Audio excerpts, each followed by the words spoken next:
The moment Elena Moore slapped away the married financier's hand in front of 300 Manhattan elites, she sealed her fate, though not the way anyone expected. Across the ballroom, a man who'd built an empire on fear and precision watched her with something more dangerous than anger: recognition. Victor Romano didn't believe in accidents, and he never, ever shared what belonged to him. Tonight, he just decided Elena belonged to him, whether she knew it yet or not. The only question was how long it would take her to realize she'd already chosen him the moment she refused to bow. Have you ever stood your ground when everything told you to run? Drop a like and comment what city you're watching from. I want to see how far Elena's story travels as she discovers that sometimes the most dangerous man in the room is the only one who truly sees you. The crystal chandeliers of the Meridian Club cast prismatic light across the marble floors, turning the entire ballroom into a carefully orchestrated dream. Elena Moore stood near the entrance to the main hall, her tablet tucked against her chest, mentally running through the 17 remaining items on her checklist. The annual Sinclair Foundation Gala was the club's most prestigious event, and after 3 years as lead event director, Elena had learned that perfection wasn't optional, it was expected. She wore a simple black dress that spoke of professionalism rather than seduction, her dark hair pulled back in a sleek chignon that showed off the elegant line of her neck. She'd chosen the outfit deliberately, attractive enough to blend with the glittering crowd, modest enough to remind everyone she was staff, not a guest. In a room full of Manhattan's wealthiest and most powerful, that distinction mattered. Ms. Moore. One of the catering managers appeared at her elbow, slightly breathless. The caviar service for the VIP lounge, there's been a mix-up with the beluga. Elena didn't flinch. Show me. She followed him through the service corridor, her heels clicking efficiently against polished stone. This was what she did. She anticipated problems, solved them before they became visible, and ensured that the wealthy men and women who paid obscene membership fees never had to witness anything as vulgar as effort. The Meridian Club existed to provide seamless luxury, and Elena had become invaluable because she understood that invisibility was power. The caviar crisis took 12 minutes to resolve. By the time Elena returned to the ballroom, the string quartet had begun playing, and guests had started arriving in earnest. She positioned herself near one of the side columns, watching everything with the trained eye of someone who'd learned to read a room the way others read balance sheets. That's when she first felt it, the weight of observation. Elena had been stared at before. In her line of work, men looked. Some looked with appreciation, others with calculation, a few with barely disguised hunger. She'd developed the ability to deflect attention without acknowledging it, to make herself functionally invisible even when standing in plain sight. This felt different. This felt like being studied. She scanned the room, searching for the source, but the crowd had thickened. Donors in designer gowns, financiers in bespoke suits, socialites draped in jewels that cost more than Elena's annual salary, all moving through the carefully choreographed social dance of New York's elite. Whoever was watching had vanished into the beautiful chaos. Elena shook off the sensation and returned to work. By 8:30, the gala had achieved the particular rhythm of success: champagne flowing, conversations building, the string quartet providing elegant background noise while waiters circulated with precision. Elena was coordinating the transition to dinner service when Gregory Hartwell appeared beside her. She recognized him immediately. Senior partner at Hartwell and Associates, major club benefactor, married to a pharmaceutical heiress who was currently across the room discussing art acquisitions. Elena had dealt with men like Gregory Hartwell for years, entitled, assured of their importance, accustomed to being indulged. "You're doing a magnificent job tonight," he said, his smile too familiar. "Everything is absolutely perfect." "Thank you, Mr. Hartwell." Elena kept her voice professional, her body language closed. "We're pleased you're enjoying the evening." "I always enjoy events you manage." He moved closer, invading her personal space with the casual presumption of someone who'd never been told no. "You have such exquisite attention to detail, such refined taste." Elena stepped back smoothly, creating distance. "If you'll excuse me, I need to check on the dinner arrangements." His hand caught her wrist. The touch was light but unmistakable. Fingers circling her wrist, thumb pressing against her pulse point. Proprietary, possessive. The kind of touch that erased boundaries and declared ownership. "Don't rush off, Gregory said, his voice dropping to what he probably thought was seductive. "I've been watching you all evening, baby. The way you move through this crowd, so competent, so controlled. It's incredibly attractive." Elena's entire body went rigid. The word, baby, landed like a slap. Not her name, not even a generic term of professional respect, a diminutive designed to reduce her to something owned, something cute and manageable. She looked down at his hand on her wrist, then up at his face with an expression of such cold fury that Gregory's smile faltered. "Remove your hand." Elena's voice cut through the ambient noise with surgical precision. "Now." I am not your baby. I am not your anything." She pulled her wrist free with deliberate force. "I am Ms. Moore, the event director, and you have exactly 3 seconds to step back before I have security escort you out of this gala, regardless of how much money you've donated." The color drained from Gregory's face as he realized they'd attracted attention. Several nearby guests had turned, their conversations faltering. A waiter had frozen mid-service, eyes wide. "You're overreacting," Gregory hissed, trying to salvage the situation. "I was paying you a compliment. You were being inappropriate and disrespectful. There's a difference." Elena's voice remained perfectly level, perfectly professional, devastating in its clarity. "Touch any staff member again, and your membership will be reviewed. Are we clear?" Gregory's jaw worked soundlessly for a moment before he turned and stalked away, nearly colliding with a waiter. The guests who'd witnessed the exchange quickly looked away, pretending absorption in their champagne and canapes. Within seconds, the incident would be transformed into gossip, scandalous, entertaining, ultimately meaningless. Elena's hands were shaking slightly as she smoothed her dress, forcing her breathing back to normal. She'd handled men like Gregory before, but the public nature of the confrontation made her nervous. The Meridian Club valued discretion above all else. What she'd just done was necessary, but potentially costly. She needed air. Elena slipped through a side door into one of the service hallways, pressing her back against the cool wall and closing her eyes. The muffled sounds of the gala filtered through, laughter, music, the civilized murmur of wealth entertaining itself. She'd just jeopardized her position for the sake of drawing a line that most staff wouldn't have dared draw, but she couldn't regret it. She wouldn't regret it. That was impressive. Elena's eyes snapped open. A man stood 10 feet away, partially shadowed by the hallway's dim lighting. Tall, broad-shouldered, dressed in a black suit that whispered of Italian tailoring and serious money. He leaned against the opposite wall with casual ease, but there was nothing casual about the way he watched her. Absolute focus, total attention, the kind of observation that missed nothing. "I'm sorry," Elena said, straightening immediately into professional mode. "This area is restricted to staff." "I know." He stepped forward into the light, and Elena's breath caught. She'd never seen him before. She would have remembered. He was perhaps 40, with dark hair silvered at the temples and a face that seemed carved from stone, all sharp angles and hard planes saved from severity by a mouth that suggested he knew exactly how to devastate with a smile. His eyes were the color of aged whiskey, warm and cold simultaneously, reflecting intelligence that felt almost predatory in its intensity. But what struck Elena most wasn't his appearance. It was his stillness. In a world of men who commanded attention through volume and aggression, this man's power came from absolute control.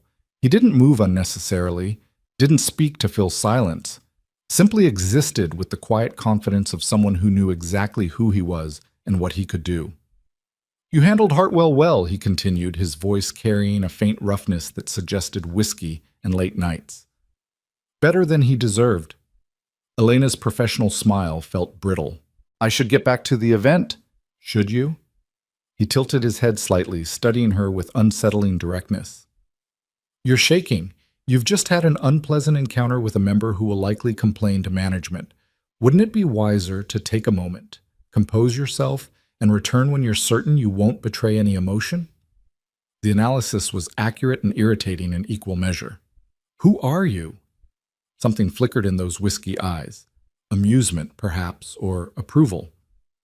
Someone who appreciates competence and boundaries, both of which you demonstrated admirably just now. That's not an answer. No, he agreed. It's not. They stood in silence for a moment, the distant sounds of the gala providing surreal background music. Elena knew she should walk away. This man, whoever he was, radiated danger in a way Gregory Hartwell never could. Gregory was a pest, annoying, entitled, ultimately harmless. This man was something else entirely. You're right, Elena said finally. I should compose myself before returning. Thank you for the reminder. She expected him to leave, to offer some polite dismissal and disappear back into the event. Instead, he remained perfectly still, watching her with that unnerving focus. Your name is Elena Moore, he said. Not a question, a statement. You've been lead event director here for 3 years. Before that, you worked at the Plaza. Before that, you put yourself through NYU while managing events for a catering company in Brooklyn. You're 29 years old. You live alone in a rent-controlled apartment in Chelsea. You have no family in New York, no significant romantic relationships, and no interest in pursuing either. Elena's blood ran cold. How do you know that? I make it my business to know about people who work in my establishment. The words registered slowly, their meaning crystallizing with horrifying clarity. Your establishment. The Meridian Club belongs to me, Ms. Moore, along with several other properties in Manhattan. I'm Victor Romano. Elena had heard the name, of course. Everyone who worked at the club had heard whispered references to the owner. A man so private he never attended events, never appeared in public, conducted all business through intermediaries. The staff called him the Ghost because no one had ever seen him. But the rumors went deeper, darker. Victor Romano's name appeared in breathless tabloid speculation about organized crime, about connections to families that controlled everything from shipping to construction to city politics. Nothing ever stuck. No charges ever filed, but the whispers persisted. This was a man who built his empire on fear and absolute control. And Elena had just told Gregory Hartwell she'd have him thrown out of a gala at Victor Romano's club. I apologize, Elena said quickly, her mind racing through damage control. My confrontation with Mr. Hartwell was inappropriate for the venue. I should have handled it more discreetly. Why? The single word stopped her cold. Excuse me? Victor pushed off the wall, moving toward her with fluid grace. He stopped just outside her personal space, close enough that she could smell his cologne, something dark and expensive, but not close enough to threaten. The restraint felt deliberate. Why should you have handled it more discreetly? His voice remained perfectly calm, perfectly level. Hartwell put his hands on you without permission, called you a demeaning name, and treated you as if your professional role made you available for his entertainment. You established a boundary and enforced consequences. Why should that have been done quietly? Elena stared at him, thrown completely off balance. Because discretion is part of my job. Because scenes upset guests. Because you've been taught that maintaining the comfort of wealthy men is more important than maintaining your own dignity? The question landed like a physical blow. Elena opened her mouth, closed it, had no answer that didn't sound hollow. Let me be very clear about something, Ms. Moore. Victor's eyes held hers with absolute intensity. I don't employ people who allow themselves to be disrespected. I don't maintain membership for men who treat my staff like property. Gregory Hartwell's behavior was unacceptable. Your response was proportional and professional. You have nothing to apologize for. You're not upset about the scene? I'm upset it was necessary. Something hard and dangerous flickered across his face. Hartwell's membership will be terminated tomorrow. He won't be returning to this club or any property I control. Elena felt the floor tilt slightly beneath her feet. That seems extreme. Does it? Victor moved closer, and this time Elena felt the full force of his presence, the barely restrained power, the absolute certainty. A man puts his hands on my event director, speaks to her like she exists for his amusement, creates a situation where she has to defend herself publicly because he lacks basic respect. And you think terminating his membership is extreme? He's a major donor. I don't need his money. The words carried utter conviction. What I need are staff members who understand their value, who refuse to be diminished, who draw lines and enforce them without apology. Elena's heart hammered against her ribs. This close, Victor Romano was overwhelming, not through aggression, but through sheer intensity of presence. He looked at her like she mattered, like her boundaries mattered, like the principle of respect was worth more than Gregory Hartwell's donations. It was terrifying and exhilarating in equal measure. "I don't understand," Elena said quietly. "Why do you care?" "Because competence is rare, integrity is rarer, and women who possess both while refusing to compromise themselves are nearly extinct." Victor's voice dropped lower, more intimate. "You're valuable, Ms. Moore, more valuable than you know, and I protect what's valuable." Before Elena could respond, her phone buzzed. She glanced at the screen, crisis in the kitchen, something about the main course timing. Reality crashed back with brutal force. "I have to go," she said. "The dinner service." "Of course." Victor stepped back immediately, returning her personal space. "Handle your crisis. We'll talk later." Elena nodded and hurried down the corridor, her mind spinning. She just had the strangest, most intense conversation of her professional life with a man who supposedly didn't exist, who just defended her more fiercely than anyone ever had, who looked at her like she cut off that thought before it could complete itself. The kitchen crisis turned out to be a miscommunication about timing, fixable with 3 quick phone calls and some reshuffling. Elena coordinated the solution with practiced efficiency, forcing her focus back to the work she understood. The gala needed her. Everything else could wait. But as she returned to the ballroom, Elena felt the weight of observation again. She found him immediately. Victor Romano stood near the far wall, partially obscured by the crowd, but his eyes tracked her movement with predatory precision.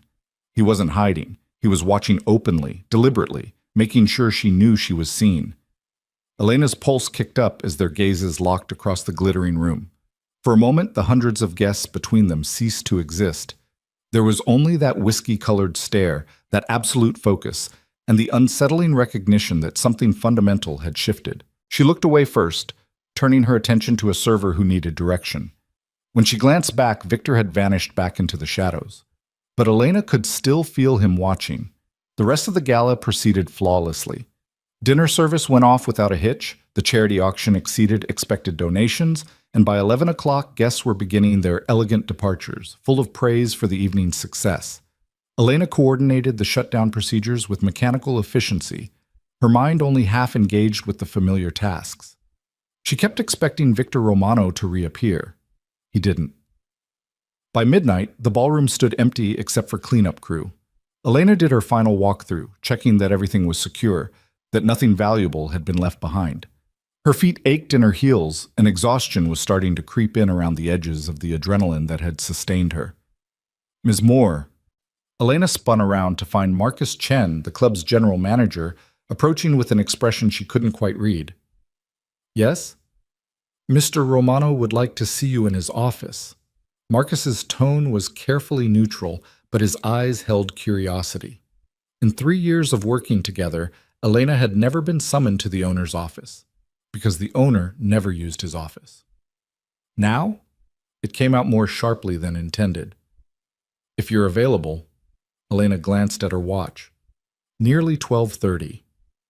Every professional instinct screamed that going to a private office with Victor Romano at this hour was dangerous, but refusing a direct summons from the owner would be worse. Of course, where? "Top floor, private elevator behind the concierge desk. It's already activated for you." Marcus departed before Elena could ask any of the dozen questions flooding her mind. She stood alone in the empty ballroom, crystal chandeliers now dimmed, and tried to organize her thoughts. Victor Romano wanted to see her. In private, after midnight.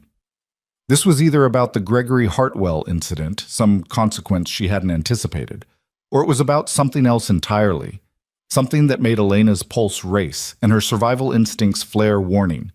She could refuse, could claim exhaustion, promise to meet with him tomorrow during business hours when other staff would be present. But Elena had spent her entire adult life refusing to run from intimidating men. She'd stood her ground with Gregory Hartwell in front of 300 witnesses. She could certainly handle one more difficult conversation. Even if the man in question had eyes like a predator, and spoke about protection with unsettling possessiveness. Elena found the private elevator exactly where Marcus had indicated. The doors opened silently at her approach, revealing an interior of dark wood and brushed steel. She stepped inside, and the elevator began ascending without requiring any button press. The ride lasted perhaps 30 seconds, but felt longer. Elena used the time to check her reflection in the polished steel panels. Hair still neat despite the long evening, makeup holding, dress still presentable, professional armor still in place. The elevator opened directly into an office that stole Elena's breath. The space occupied the entire top floor, with floor-to-ceiling windows offering panoramic views of Manhattan's glittering skyline. Minimalist furniture spoke of wealth so extreme it didn't need to announce itself. A massive desk of dark wood, leather chairs that probably cost more than Elena's car, abstract art on the walls that looked original and significant.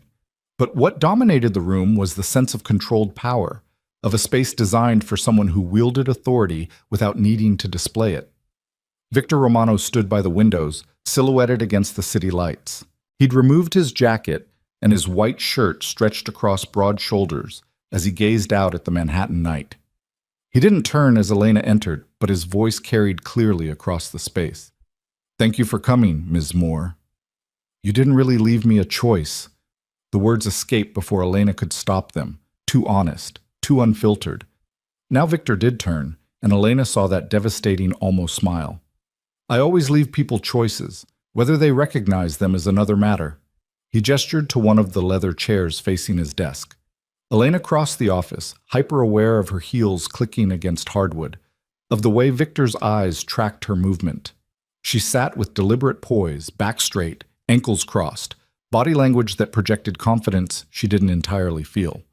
Victor settled into the chair behind his desk, leaning back with casual ease that somehow made him more imposing rather than less. The desk put physical distance between them, but Elena felt no safer for it. "I wanted to discuss the Gregory Hartwell incident," Victor began, "and its implications." Elena's stomach tightened. "I understand if there need to be consequences for how I handled—" "You misunderstand." Victor's voice cut through her attempted apology. "I'm not concerned about how you handled it. I'm concerned about what it reveals regarding this club's culture." Elena blinked.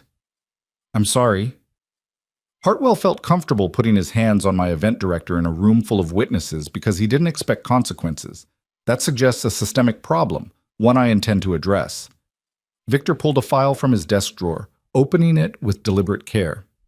"I've reviewed every complaint filed by female staff members over the past 5 years. 47 incidents ranging from unwanted touching to explicit propositions. Of those 47, exactly 0 resulted in membership termination or meaningful consequences for the men involved."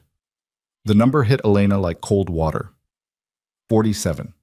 She'd filed 3 of those complaints herself over the years, always written off as misunderstandings or acceptable behavior from valued members. "That ends now," Victor continued, "effective immediately. Any member who touches staff without permission, who makes sexually inappropriate comments, or who treats any employee as if their professional role makes them available for personal entertainment will have their membership terminated. No warnings, no second chances. Clear consequences for clear violations." Elena stared at him, trying to process the implications. "That policy will cost the club significant revenue." "I'm aware." Victor's expression remained implacable. "I consider it a worthwhile investment in maintaining the kind of establishment I want to run, one where my staff can do their jobs without being harassed. Most clubs don't. I don't care what most clubs do." The words carried absolute finality. "I care what happens in my establishment. And what happens in my establishment is that people like you, competent, professional, valuable, are treated with the respect they've earned." Elena felt something shift in her chest, some tight knot of tension she'd carried for years beginning to loosen. How many times had she accepted harassment as the price of working in luxury hospitality? How many times had she told herself that rich men's behavior was just something to endure? "Why?" The question escaped quietly. "Why do you care so much?" Victor was silent for a long moment, his whiskey eyes studying her with that unsettling intensity. When he spoke, his voice carried weight beyond the words. Because I was raised by a woman who worked 3 jobs to keep me fed and sheltered. Because I watched men treat her like she was nothing, invisible when they wanted service, visible when they wanted to demean her. Because I built everything I have on the principle that power without protection is worthless. He leaned forward slightly.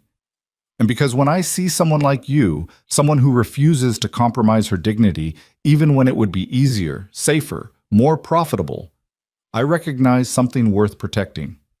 The confession hung in the air between them, far more intimate than anything Gregory Hartwell had attempted. This wasn't seduction or manipulation. This was Victor Romano revealing a fundamental truth about who he was and what drove him. Elena didn't know how to respond, didn't trust her voice not to shake if she tried. I need to ask you something, Victor continued, and I need you to answer honestly, without concern for your job security. Can you do that? Elena nodded, not trusting words. Do you feel safe working here? The question was so direct, so unexpected, that Elena's carefully maintained composure cracked. She thought about 3 years of deflecting unwanted advances, of laughing off inappropriate comments, of making herself small and invisible to avoid the kind of attention that made her skin crawl. I feel as safe as any woman in my position, she said finally, which is to say, I'm careful. I set boundaries. I know which members to avoid when they've been drinking. I make sure I'm never alone with certain men. I'm good at my job and I'm good at protecting myself, but no, I don't always feel safe. Victor's jaw tightened almost imperceptibly. That changes, starting now. The new harassment policy will be announced to the entire membership tomorrow. I want you to personally review the language before it goes out. Make sure it covers everything you've experienced and everything you've seen happen to other staff. You want my input? Elena couldn't hide her surprise. You're the one who knows what actually happens on the ground. I'm the one who can enforce consequences. Seems like an effective partnership. Partnership. The word choice felt deliberate, significant. Victor Romano didn't strike Elena as someone who chose words carelessly. There's one more thing, Victor said. He pulled out another document, sliding it across the desk. Your employment contract. Elena's heart sank. Here it came. The real reason for this midnight meeting. The consequences she'd been expecting. You're terminating me. I'm offering you a new position. Victor's tone remained maddeningly calm. Director of Operations for all my Manhattan properties. Substantial salary increase, benefits package, and direct reporting to me rather than through general management. The role would involve overseeing event operations across 4 venues, implementing the new harassment policies, and ensuring consistent standards of excellence. Elena's mind went blank with shock. That's a massive promotion. You've earned it. 3 years of flawless execution here, plus your experience at the plaza, plus the fact that you're clearly capable of handling difficult situations with both competence and integrity. You're exactly what I need in that role. I don't understand. Elena shook her head, trying to make sense of this surreal conversation. You barely know me. We met for the first time tonight. I've been watching you for 6 months. The confession sent ice down Elena's spine. Watching me? Observing, Victor corrected, though the distinction felt meaningless. When I'm considering someone for a significant position, I don't rely on interviews or recommendations. I watch how they work when they think no one's paying attention, how they handle pressure, how they treat people with less power, how they respond when challenged. And what did you see?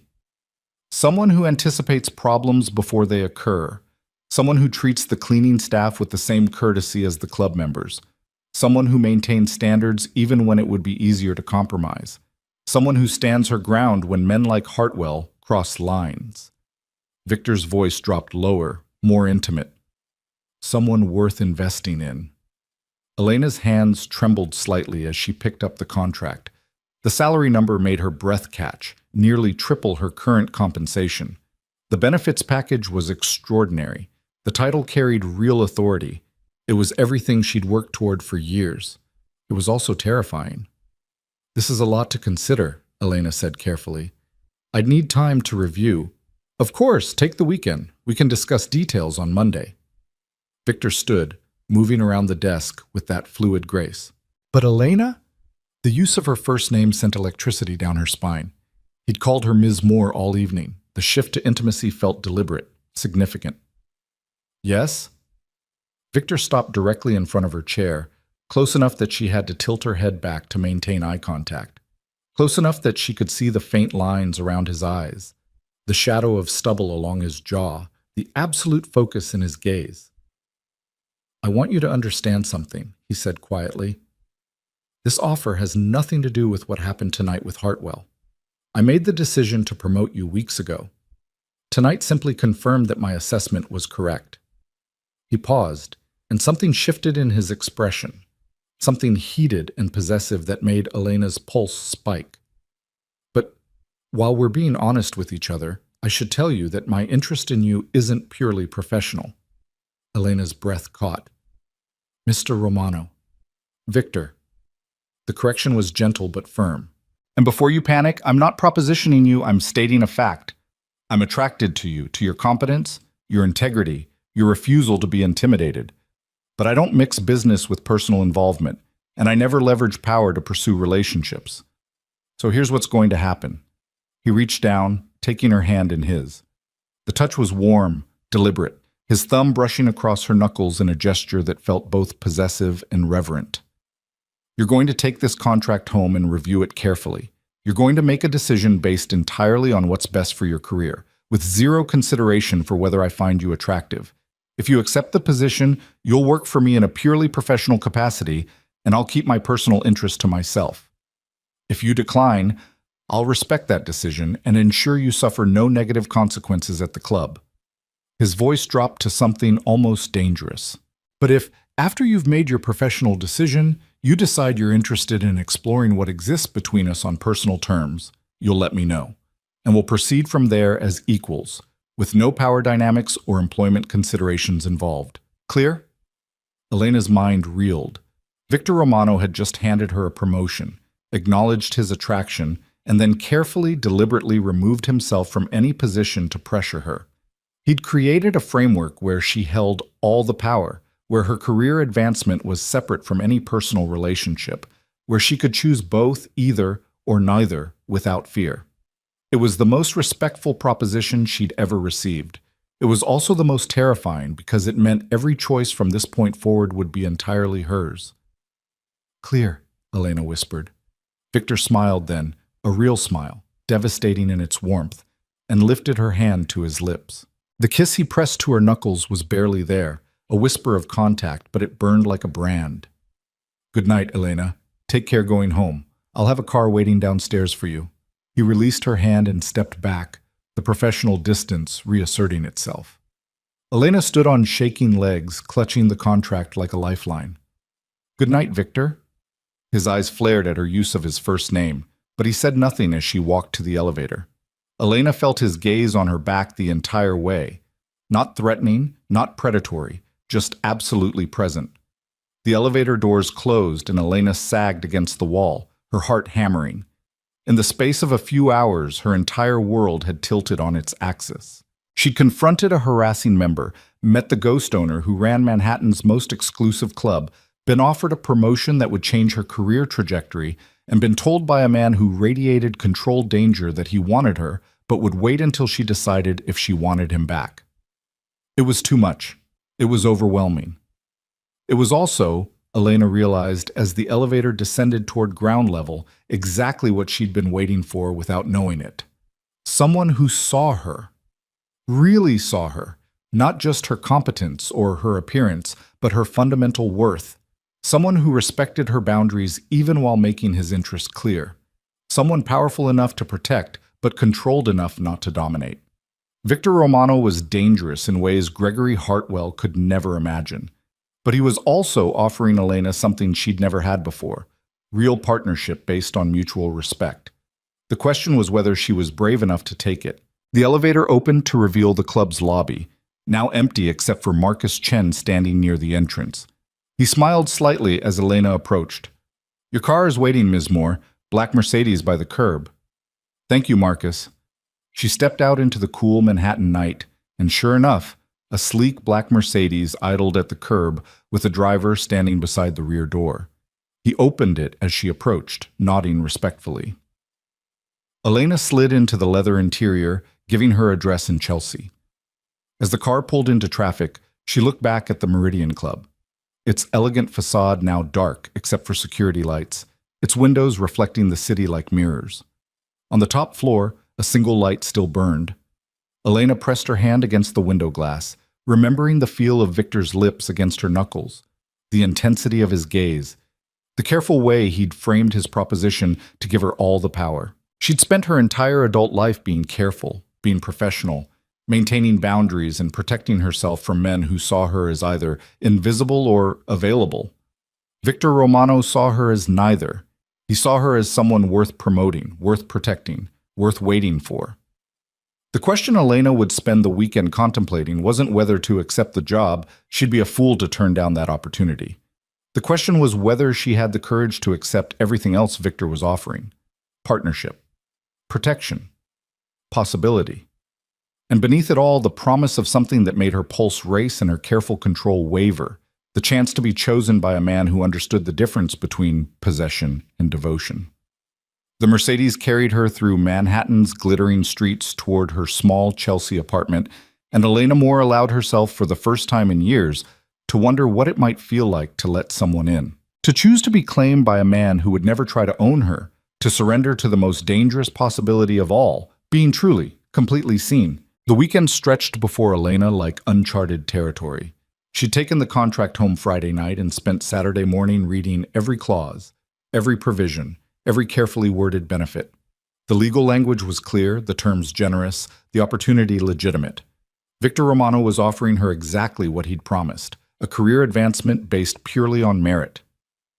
But the contract was only part of what occupied Elena's mind as she sat in her Chelsea apartment, coffee growing cold on the table beside her. She kept returning to those final moments in Victor's office, the way he'd looked at her, the deliberate care with which he'd separated his professional offer from his personal interest, the feel of his lips against her knuckles, barely there, but searing in its restraint. I'm attracted to you, to your competence, your integrity, your refusal to be intimidated. Elena had been propositioned before. God knew she'd fielded enough unwanted advances to recognize manipulation when she saw it. But Victor's approach had been different. He hadn't used his power to pressure her. He'd deliberately neutralized it, creating a space where she could make choices without coercion. That kind of restraint from a man who clearly didn't need to restrain himself for anyone? That was more seductive than any smooth line could ever be. Elena's phone buzzed. A text from her former colleague at the plaza. Coffee tomorrow? Need your advice on a bridezilla situation. She smiled and typed back a confirmation, grateful for the distraction. But as she set the phone down, Elena's eyes caught on the contract again, and her mind drifted back to Victor. 6 months. He'd been watching her for 6 months, assessing her work, evaluating her character. The revelation should have felt invasive, creepy even. Instead, Elena found it oddly reassuring. Victor Romano didn't make impulsive decisions. He observed, analyzed, and then acted with absolute certainty, which meant his interest in her, both professional and personal, wasn't casual or fleeting. The thought sent heat through Elena's veins that had nothing to do with the coffee. By Sunday evening, she'd made her decision. The professional part was easy. She'd be a fool to turn down this opportunity. The personal part was more complicated, but Elena had spent enough years playing it safe to recognize that safety and satisfaction weren't the same thing. She drafted an email to Victor on her laptop, then deleted it. Too formal. She picked up her phone, then set it down. Too casual. Finally, Elena pulled out a piece of heavy cardstock from her desk drawer, left over from a wedding invitation she'd helped design, and wrote in her careful script, Victor, I accept the position. I'll be ready to discuss transition details Monday morning. As for the other matter you mentioned, I'd like to have dinner with you, somewhere we can talk without professional considerations. If you're still interested, Elena. She sealed it in an envelope, addressed it to Victor Romano at the Meridian Club, and walked the 6 blocks to drop it in a mailbox before she could second-guess herself. The die was cast. Monday morning arrived cold and bright. Elena dressed with extra care, a charcoal gray suit that spoke of authority without being severe, Her hair pulled back but softer than her usual chignon, minimal jewelry that suggested confidence. She looked like someone ready to step into a director-level position. She looked like someone who'd decided to stop playing it safe. Marcus Chen met her in the lobby of the Meridian Club with an expression caught between curiosity and respect. "Good morning, Ms. Moore. Mr. Romano asked me to escort you to the executive offices." "Of course." The private elevator carried them up, but this time Marcus accompanied her, using a key card to access a floor Elena hadn't visited before, one below Victor's penthouse office. The doors opened to reveal a sleek corridor with frosted glass walls and modern art that probably cost more than Elena's car. "Your office," Marcus said, gesturing to a corner space with windows overlooking Fifth Avenue. "Mr. Romano wanted you to have time to settle in before your meeting with him at 10. Elena stepped into the office and felt her breath catch. The space was beautiful, clean lines, natural light, furniture that balanced elegance with functionality. Her nameplate already sat on the desk. Elena Moore, Director of Operations. "The IT department set up your computer and email access this morning," Marcus continued. "HR has your benefits paperwork ready for signature, and Mr. Romano left this for you." He handed Elena a heavy cream envelope before departing with a slight smile. She waited until she was alone to open it. Inside was a handwritten note on Victor's personal stationery, heavy stock, his initials embossed at the top. "Elena, welcome to your new role. I look forward to working with you. As for your other question, I'll send a car for you Wednesday at 7. Dress comfortably. We're going somewhere that values substance over appearance. V." Elena traced the bold handwriting with her fingertip, a smile pulling at her lips. Not flowery or effusive, just direct, clear communication from a man who said what he meant and meant what he said. Wednesday. She had 2 days to prepare for whatever Victor Romano considered a proper first date. The thought was both terrifying and exhilarating. Elena spent the morning reviewing operational files for all 4 properties under her new purview. The Meridian Club was the flagship, but Victor's portfolio also included a boutique hotel in Soho, a private event space in the meatpacking district, and an exclusive restaurant near Central Park. Each had its own management team, its own culture, its own challenges. It was exactly the kind of complex, high-stakes work Elena had been craving. At precisely 10 o'clock, her desk phone rang. Marcus's voice came through with professional warmth. "Mr. Romano is ready to see you now."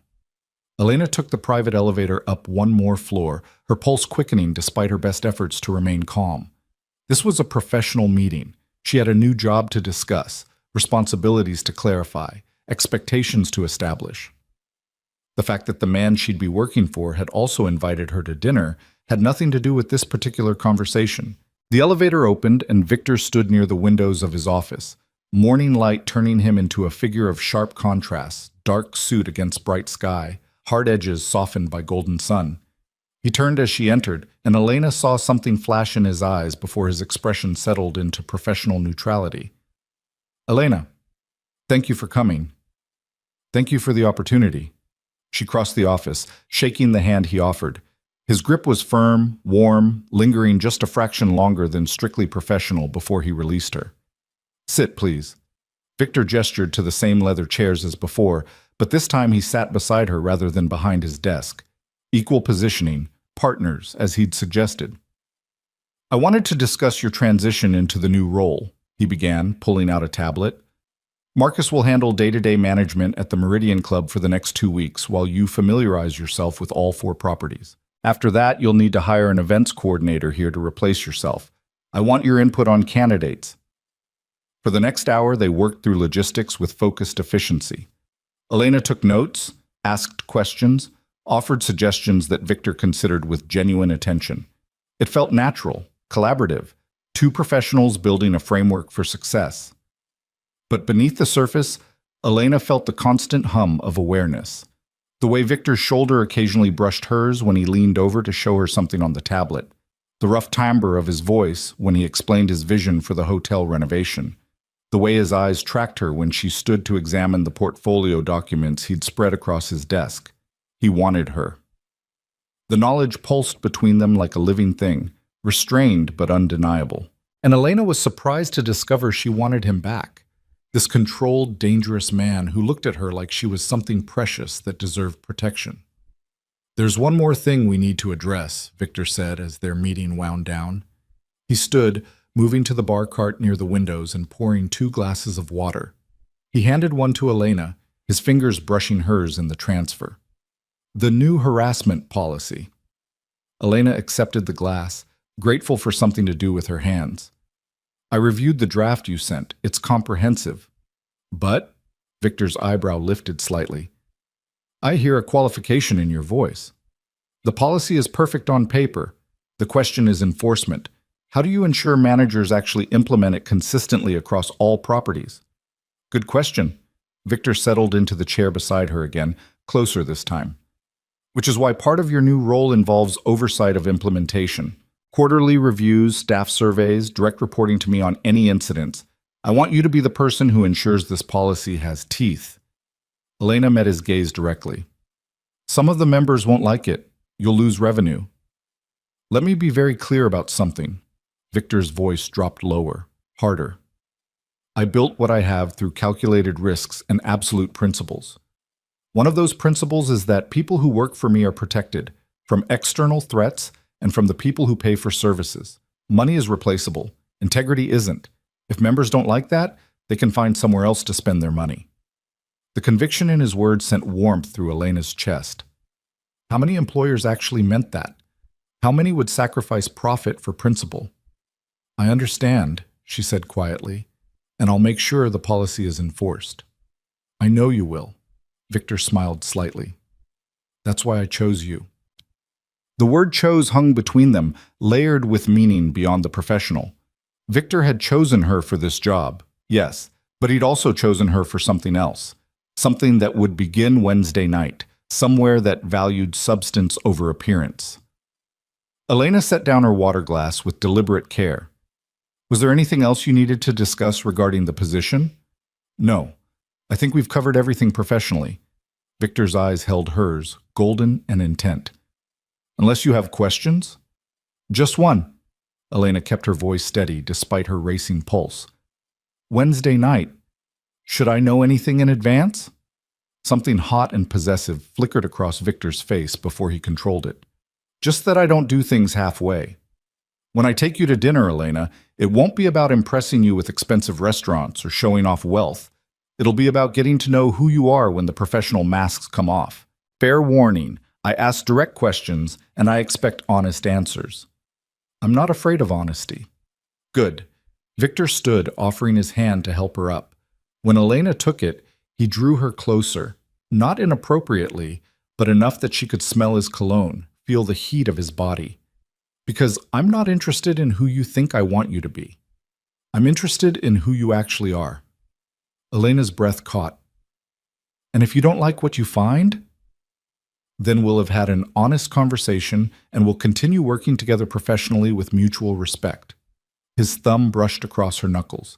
That same gesture from Friday night, deliberate and claiming. "But I don't think that's going to be a problem." The confidence in his voice should have been arrogant. Instead, it felt like certainty, like Victor Romano had already seen enough of her to know exactly what he was choosing. "Wednesday at 7, Elena said softly. "Wednesday at 7, Victor confirmed. He released her hand slowly, reluctantly. "I'll see you tomorrow for the property tour." Elena nodded and turned toward the elevator, feeling his gaze on her back like a physical touch. As the doors closed between them, she saw him standing by the windows, hands in his pockets, watching her with an expression of such focused intensity that her knees went weak. This was really happening. She was really doing this, stepping into a new career, stepping toward a man who represented everything she'd carefully avoided for years. Power, danger, the kind of passionate intensity that could consume if she wasn't careful.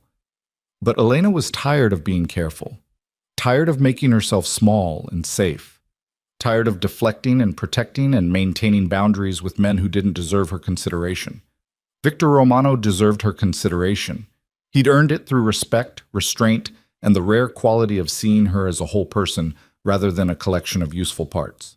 The question was whether Elena was brave enough to let him keep looking. The next 2 days blurred together in productive chaos. Elena toured all 4 properties, met with management teams, reviewed operational procedures, and began identifying areas for improvement. The work was challenging and energizing, exactly the kind of complex problem-solving she craved. But beneath the professional focus, anticipation built like gathering storm clouds. Wednesday morning, Elena stood in her apartment surrounded by rejected outfit options. Victor had said to dress comfortably, that they were going somewhere that valued substance over appearance. But what did that mean exactly? Jeans seemed too casual for a first date with Victor Romano. The dress she'd worn to the gala felt too formal. Finally, Elena settled on dark jeans, a cream silk blouse, and a tailored leather jacket, polished but approachable, confident without trying too hard. She left her hair down in loose waves and kept her makeup natural. The woman who looked back from the mirror was recognizably herself, just slightly elevated. Perfect. At precisely 7 o'clock, her building's buzzer sounded. Elena grabbed her purse and headed downstairs, her heart hammering against her ribs. The same black Mercedes from Friday night idled at the curb, but this time Victor stood beside it, leaning against the door with casual elegance. He'd traded his usual suit for dark jeans and a black sweater that emphasized his broad shoulders, looking somehow more dangerous in casual clothes than he did in tailored business attire. Their eyes met, and Elena watched heat flare in his gaze as he took in her appearance. Elena. He straightened, moving toward her with that fluid grace. You look beautiful. Thank you. She accepted the hand he offered, feeling the now familiar warmth of his touch. So do you. Victor's smile was devastating. I clean up all right when I try. He opened the car door for her, and Elena slid into the leather interior. Victor followed, settling beside her close enough that their shoulders touched as the driver pulled into traffic. Where are we going? Elena asked. Brooklyn. There's a small Italian restaurant in Bensonhurst that's been there for 60 years. Family-owned, no reservations, best food you'll ever eat. Victor's voice carried warmth she hadn't heard before. Affection, nostalgia. It's where my mother used to take me when we could afford it, where I learned that real wealth has nothing to do with money. The confession was unexpectedly intimate, revealing a side of Victor Romano that the rumors and reputation never touched. Elena turned to look at him, seeing past the controlled exterior to something more vulnerable beneath. Your mother, she said carefully. You mentioned she worked 3 jobs. Maria Romano came to New York from Sicily with nothing but determination and a work ethic that put everyone else to shame. Victor's jaw tightened slightly. She died 6 years ago. Heart attack. She was only 58. I'm sorry. She got to see me successful first, got to stop working herself to exhaustion. I bought her a house in Westchester, made sure she had everything she needed. His voice roughened, but she never stopped being the woman who cleaned hotel rooms and served drinks and did laundry for people who treated her like she was invisible. Elena's hand found his, fingers threading together. She raised someone who makes sure his staff never feel invisible. Victor looked down at their joined hands, then up at her face with an expression that made Elena's breath catch. She would have liked you. She valued competence and integrity above everything else. Then we would have understood each other. They sat in comfortable silence as the Mercedes crossed the Brooklyn Bridge, Manhattan's glittering skyline falling away behind them. Elena watched Victor's profile in the passing streetlights, the sharp line of his jaw, the slight tension around his eyes that suggested old grief carefully controlled. This was who he was beneath the reputation. A son who'd loved his mother, a man who remembered his roots, someone who'd built an empire but never forgotten what powerlessness felt like. The restaurant Victor brought her to was tiny, maybe 12 tables crowded into a space that smelled of garlic, tomatoes, and fresh bread.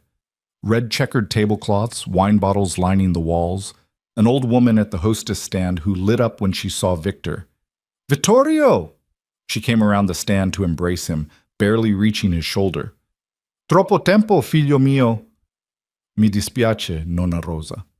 Victor returned the embrace with obvious affection before switching to English. I brought someone special. Elena, this is Rosa DeMarco. She's known me since I was 8 years old and used to sweep floors here for spare change. Rosa turned her sharp eyes on Elena, assessing with the frankness of someone who'd seen everything and suffered no fools. Special, he says. Let me look at you, Kara. Elena submitted to the scrutiny, feeling suddenly like she was meeting family rather than a restaurant owner. Bella, Rosa pronounced finally. Y intelligente. She looked at Victor with approval. This one has a brain. Much better than the last one you brought here. There was no last one, Nona, Victor said dryly. You're thinking of my cousin Tony. Bah, you're all the same to me. But Rosa's eyes twinkled as she led them to a corner table, somehow more private than the rest. I bring you the good wine, and the ossobuco. Vittorio loves the ossobuco. She bustled away before either of them could respond. Victor pulled out Elena's chair with old-fashioned courtesy before settling across from her. Sorry, he said. Rosa has been trying to marry me off for years. She thinks I work too much. Do you? Elena accepted the wine Rosa poured with practiced efficiency, deep red, probably expensive despite the restaurant's humble appearance. Probably. Victor lifted his glass in a small toast. To honest conversations. To honest conversations, Elena echoed, clinking her glass against his. The wine was excellent, rich and complex, warming all the way down. Elena set her glass aside and met Victor's gaze directly. So, you wanted to know who I am when the professional masks come off? I do. Victor leaned back, utterly focused. Tell me about your family, where you're from. What made you who you are? Elena had deflected questions like this for years, keeping her history private and protected. But something about Victor's direct attention, the intimacy of this tiny restaurant, the way he'd shared his own vulnerability made her want to match it. I grew up in Ohio, small town outside Cleveland. My father left when I was 6, just disappeared one day. No explanation, no contact since. The old wound barely hurt anymore, worn smooth by time. My mother did her best, but she struggled with depression. I learned early that if I wanted stability, I had to create it myself. Victor's expression didn't change, but something softened in his eyes. So you became competent because incompetence meant chaos. Exactly. Elena felt seen in a way that made her chest tight. I put myself through college working 3 jobs, moved to New York the day after graduation with $800, and a desperate need to prove I could build something stable. I've been building ever since. And relationships? The question was gentle but direct. Elena took another sip of wine, gathering her thoughts. I've had a few. Nothing serious. I think I was always so focused on building my career, creating security, that I never really let anyone close enough to matter. She met his eyes. And honestly, most men either wanted me to be less competent, less ambitious, less focused, or they wanted to use what I was building for themselves. I got tired of both. So you stayed alone. I stayed safe, Elena corrected. There's a difference.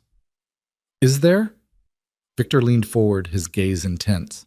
Or is safety just another word for lonely? The question hit harder than Elena expected. She opened her mouth to deflect, then remembered they'd toasted to honest conversations. Sometimes, she admitted quietly, sometimes safety feels a lot like lonely. Victor reached across the table, taking her hand in his. His thumb traced patterns on her palm, soothing, possessive, claiming without demanding. I understand that. I've built everything I have through control and distance. Let very few people close. Kept relationships transactional because emotional investment felt like vulnerability I couldn't afford. His voice dropped lower. But there's a difference between strategic distance and isolating yourself because you're afraid of what might happen if you let someone matter. Which one are you? I was the first. His eyes held hers. Until I met someone who made me want to be the second. Elena's breath caught. Victor, let me finish. He squeezed her hand gently. I told you I've been watching you for 6 months. What I didn't tell you is why I kept watching. It wasn't just your competence, though that's impressive. It wasn't just your integrity, though that's rare. It was the way you moved through the world, controlled, careful, protected. The way I moved through the world. And I recognized it, Elena. That careful distance, that refusal to be vulnerable because vulnerability means risk. And that made you interested in me? That made me understand you. Victor's voice carried conviction that resonated in Elena's bones. But what made me interested was watching you choose to be vulnerable anyway. When you stood up to Hartwell in front of 300 people, you risked everything you'd built for the sake of principle. That's not careful or controlled. That's brave. Elena's eyes burned slightly. No one had ever called her brave before. Competent, professional, impressive, but never brave. "I don't feel brave," she whispered. "I feel terrified most of the time." "That's what makes it brave." Victor lifted her hand to his lips, pressing a kiss to her palm that felt like a promise. Courage isn't the absence of fear. It's choosing to act despite it. Rosa appeared then with plates of food that smelled incredible. Ossobuco in rich sauce, fresh pasta, vegetables that had clearly been picked that day. She fussed over their table, refilling wine, adjusting silverware, all while providing commentary in rapid Italian that made Victor smile. When she finally left them alone, Elena looked at the feast spread before them and laughed. "She's feeding us like we're family."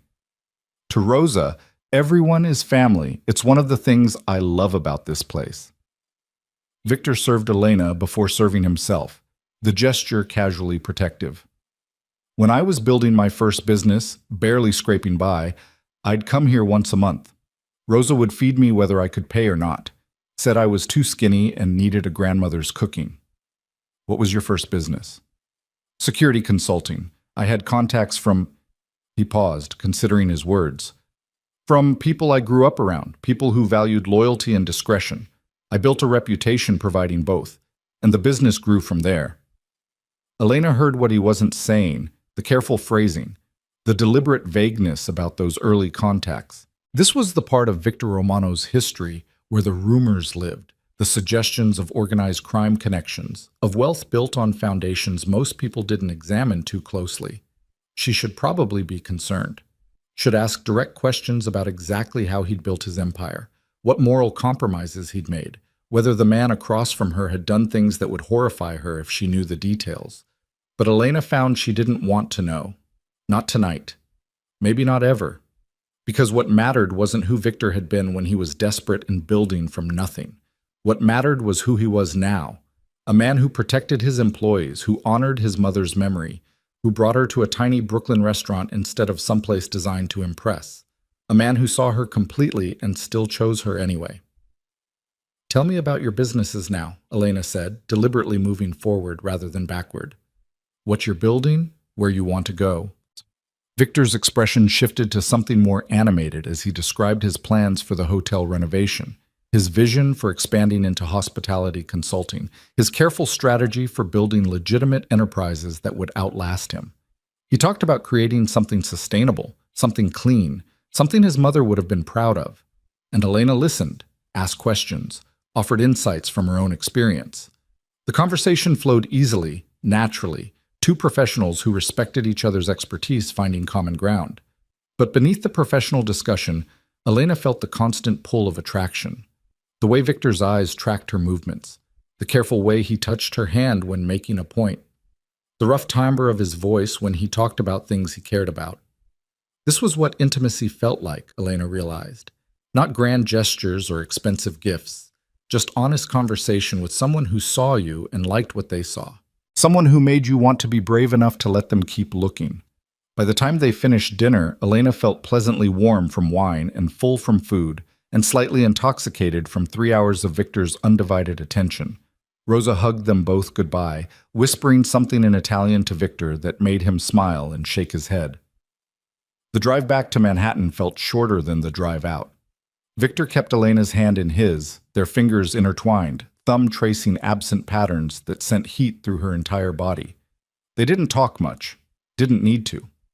The silence between them held comfortable weight, like a conversation they didn't need words for. When the Mercedes pulled up outside Elena's building, Victor walked her to the door despite the late hour. They stood under the streetlight face to face, and Elena felt the moment stretch with possibility. "Thank you for tonight," she said softly. "For being honest, for Rosa and the Ossobuco and everything. Thank you for giving me a chance." Victor reached up, tucking a strand of hair behind her ear with heartbreaking gentleness. for being brave enough to let me get to know you. So what happens now? Now you tell me if you want to do this again, if you want to keep exploring what this is between us. His hand cupped her jaw, thumb brushing across her cheekbone. But Elena, if we do this, I need you to understand something. What? I don't do casual. I don't do temporary. When I choose someone, I'm all in, protective, possessive, committed. That intensity can be overwhelming. His eyes held hers with absolute seriousness. So before you say yes to a second date, make sure you're ready for what you're choosing. Elena's heart hammered against her ribs. This was it, the moment of real choice. She could step back, keep things professional, protect herself from the intensity Victor was offering, or she could step forward into something that might consume her if she wasn't careful. She thought about 6 months of Victor watching her from the shadows, recognizing something worth pursuing, about him defending her against Hartwell without being asked, about the careful way he'd separated their professional relationship from their personal one so she could choose freely, about Rosa's ossobuco and stories of his mother and the vulnerability beneath his controlled exterior. Elena stepped closer, rising on her toes to press a kiss to Victor's cheek, gentle, chaste, but deliberate. I want a second date, she whispered against his skin. I want to be brave enough for whatever this is. Victor's arms came around her, holding her close but carefully, his cheek pressed to her hair. Then we'll be brave together. They stood like that for a long moment, wrapped in each other under the streetlight, before Victor finally released her with obvious reluctance. Good night, Elena. Good night, Victor. She watched him return to the Mercedes, watched the car pull away into Manhattan traffic, then turned and climbed the stairs to her apartment with her heart full and her mind racing. She'd just chosen to let Victor Romano into her life, to explore whatever this intense, consuming thing between them might become, to be brave enough to risk the careful stability she'd spent years building for the possibility of something more. It was terrifying. It was exhilarating. It was, Elena suspected, as she got ready for bed with a smile she couldn't suppress, exactly what she'd been waiting for without knowing it. The chance to be truly, completely chosen by someone who understood that choosing her meant cherishing her strength, not trying to diminish it. And if Victor Romano's intensity consumed her, well, Elena was beginning to think that might not be the worst way to burn. The second date happened 3 days later, a Sunday afternoon that Victor spent showing Elena parts of Manhattan she'd never seen despite living there for 7 years. Not the tourist destinations or luxury shopping districts, but the hidden corners he'd discovered while building his empire. A bookstore in the East Village that stayed open until 3 in the morning. A rooftop garden in Chinatown maintained by elderly residents who grew vegetables and herbs from their home countries. A jazz club in Harlem where musicians played for love rather than money. You're showing me your New York, Elena said as they walked through Central Park at sunset, their fingers intertwined, the one most people never see. I'm showing you the parts that matter. Victor pulled her closer as a jogger passed. The parts that remind me why I fought so hard to stay here when I had nothing. Elena leaned into his warmth, feeling the solid strength of him against her side. 3 dates in 2 weeks, and already Victor's presence felt necessary rather than novel. The way he listened when she talked about work challenges. The careful questions he asked about her mother, her childhood. The small vulnerabilities she'd spent years protecting. The possessive way his hand found the small of her back when they walked through crowded spaces, claiming without constraining. It was intoxicating and terrifying in equal measure. By their 5th date, Elena stopped pretending this was casual exploration. Victor had made his intentions clear from the beginning. He wanted something permanent, something consuming. And Elena was discovering she wanted the same thing, even if the intensity of that desire frightened her. They were having dinner at Victor's penthouse, a space Elena had only seen through windows during her first visit. Up close, it revealed more of who he was beneath the carefully controlled exterior. Books lined one wall, an eclectic mix of philosophy, history, and fiction that suggested genuine intellectual curiosity. A single photograph sat on the mantel, Victor with an older woman who had his eyes and a smile that radiated warmth despite obvious exhaustion. His mother, Elena realized, her chest tightening. She would have liked you, Victor said, following Elena's gaze. Would have appreciated that you don't need me to take care of you, but let me anyway. Elena turned to face him, wineglass cradled in her hands. Is that what you do? Take care of people? The people who matter to me, yes. Victor's expression was utterly serious. It's how I show love, Elena. Protection, provision. Making sure the people I care about never have to fight alone. The word love landed between them like a grenade, unexpected and powerful. They'd been seeing each other for 3 weeks. Most people would call that too soon for declarations. But Victor Romano didn't operate like most people. When he knew what he wanted, he claimed it. Victor, Elena's voice came out shakier than intended. I'm not asking you to say it back. He crossed the space between them with that fluid grace, taking her wine glass and setting it aside. His hands framed her face with devastating gentleness. I'm telling you where I am. I'm in love with you, Elena. With your competence and your courage and the way you refuse to make yourself smaller even when it would be easier.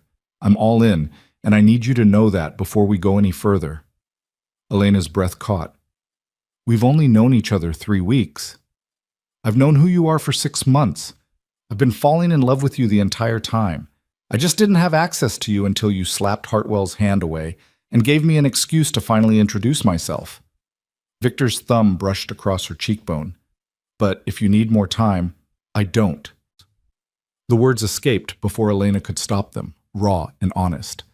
I don't need more time because I'm already there too. I'm terrified and overwhelmed and completely out of my depth, but I'm in love with you. Victor's eyes blazed with triumph and possession before his mouth crashed against hers. The kiss was nothing like the careful restraint he'd shown before. This was claiming, consuming, the full force of his controlled intensity finally unleashed. Elena gasped against his lips, and Victor took immediate advantage, deepening the kiss with devastating thoroughness. His hands slid into her hair, angling her head for better access while Elena's fingers clutched at his shoulders, desperate for anchor points in the storm of sensation. This was what she'd been afraid of, this overwhelming passion that made her careful control irrelevant. But instead of feeling consumed, Elena felt freed, like she could finally stop protecting herself because Victor would protect her instead. When they finally broke apart, both breathing hard, Victor pressed his forehead to hers. Stay tonight. It wasn't really a question, more like an inevitability they'd been building toward since that first moment in the service corridor. Elena nodded, beyond words, and let Victor lead her to his bedroom. What happened next was intense, overwhelming, and absolutely perfect. Victor made love to her like she was something precious that deserved worship, his control slipping just enough to show the depth of feeling beneath. And Elena, who'd spent years maintaining careful boundaries, surrendered completely to the man who'd proven he'd never take more than she offered. Afterward, wrapped in Egyptian cotton sheets with Victor's arm heavy across her waist, Elena felt the last of her careful defenses crumble. This was what she'd been missing, not just physical intimacy, but emotional connection, the ability to be vulnerable with someone strong enough to handle her strength. What are you thinking? Victor's voice rumbled against her shoulder, rough with satisfaction. That I should probably be more scared than I am. Elena traced patterns on his forearm, that this happened fast and intensely, and I'm completely out of control. And? His arm tightened possessively. And I don't care. She turned in his arms to face him. For the first time in my life, I don't care about being careful or protected or in control. I just care about this. About us. Victor's smile was devastating. Good. Because I'm never letting you go, Elena Moore. You're mine now, and I protect what's mine. The declaration should have felt suffocating. Instead, it felt like safety. Elena fell asleep in Victor's arms that night and woke to sunlight streaming through floor-to-ceiling windows and the smell of coffee. She found Victor in the kitchen, barefoot and shirtless in pajama pants, making breakfast with casual competence. You cook, Elena said, leaning against the doorframe to watch. Rosa taught me, said no man should depend on others for basic survival. He glanced over his shoulder, his eyes heating as he took in her appearance. Wearing his shirt, hair sleep mussed, thoroughly claimed. Coffee's fresh, eggs will be ready in 5 minutes. They ate breakfast on his balcony overlooking Central Park, the September morning still warm enough to be comfortable. Victor read the financial section while Elena checked her phone for any urgent work issues, and the domesticity of it struck her with unexpected force. This was what partnership looked like. Not grand gestures or dramatic declarations, but quiet Sunday mornings in shared space and comfortable silence. "I need to tell you something," Victor said, setting down his newspaper. His expression had shifted to something more serious, about my family, about who they are and what that means for us. Elena's stomach tightened. This was the conversation they'd been avoiding, the one about Victor's past, his connections, the rumors that swirled around his name. "Okay," she said carefully. "My father was connected. Organized crime. The real thing, not Hollywood glamorization. He died when I was 12, killed by a rival family." Victor's voice remained level, but Elena heard the old pain beneath. "My mother moved us away, tried to give me a different life. But some of those connections remained. When I started my business, I used them, took money from people who expected loyalty in return. And now? Now I'm legitimate. Every business I own operates legally, pays taxes, follows regulations. But some of my investors have histories that wouldn't survive close scrutiny. Some of the people I call when I need problems solved have methods that aren't exactly legal." He met her eyes directly. "I'm not that world anymore, Elena, but I'm not completely separate from it either. And being with me means accepting that gray area." Elena processed this carefully. She'd suspected as much. The whispers about Victor Romano didn't come from nowhere. But hearing him confirm it, acknowledge the moral complexity of his past and present, required her to make a real choice. "Are you still involved in anything illegal?" she asked bluntly. "No, everything I do now is clean." "Do you hurt people? Intimidate them?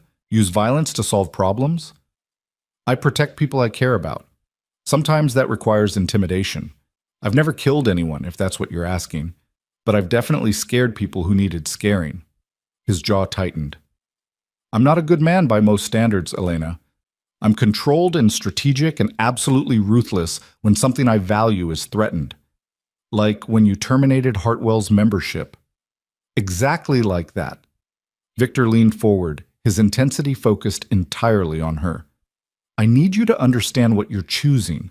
Being with me means sometimes watching me handle situations in ways that might make you uncomfortable.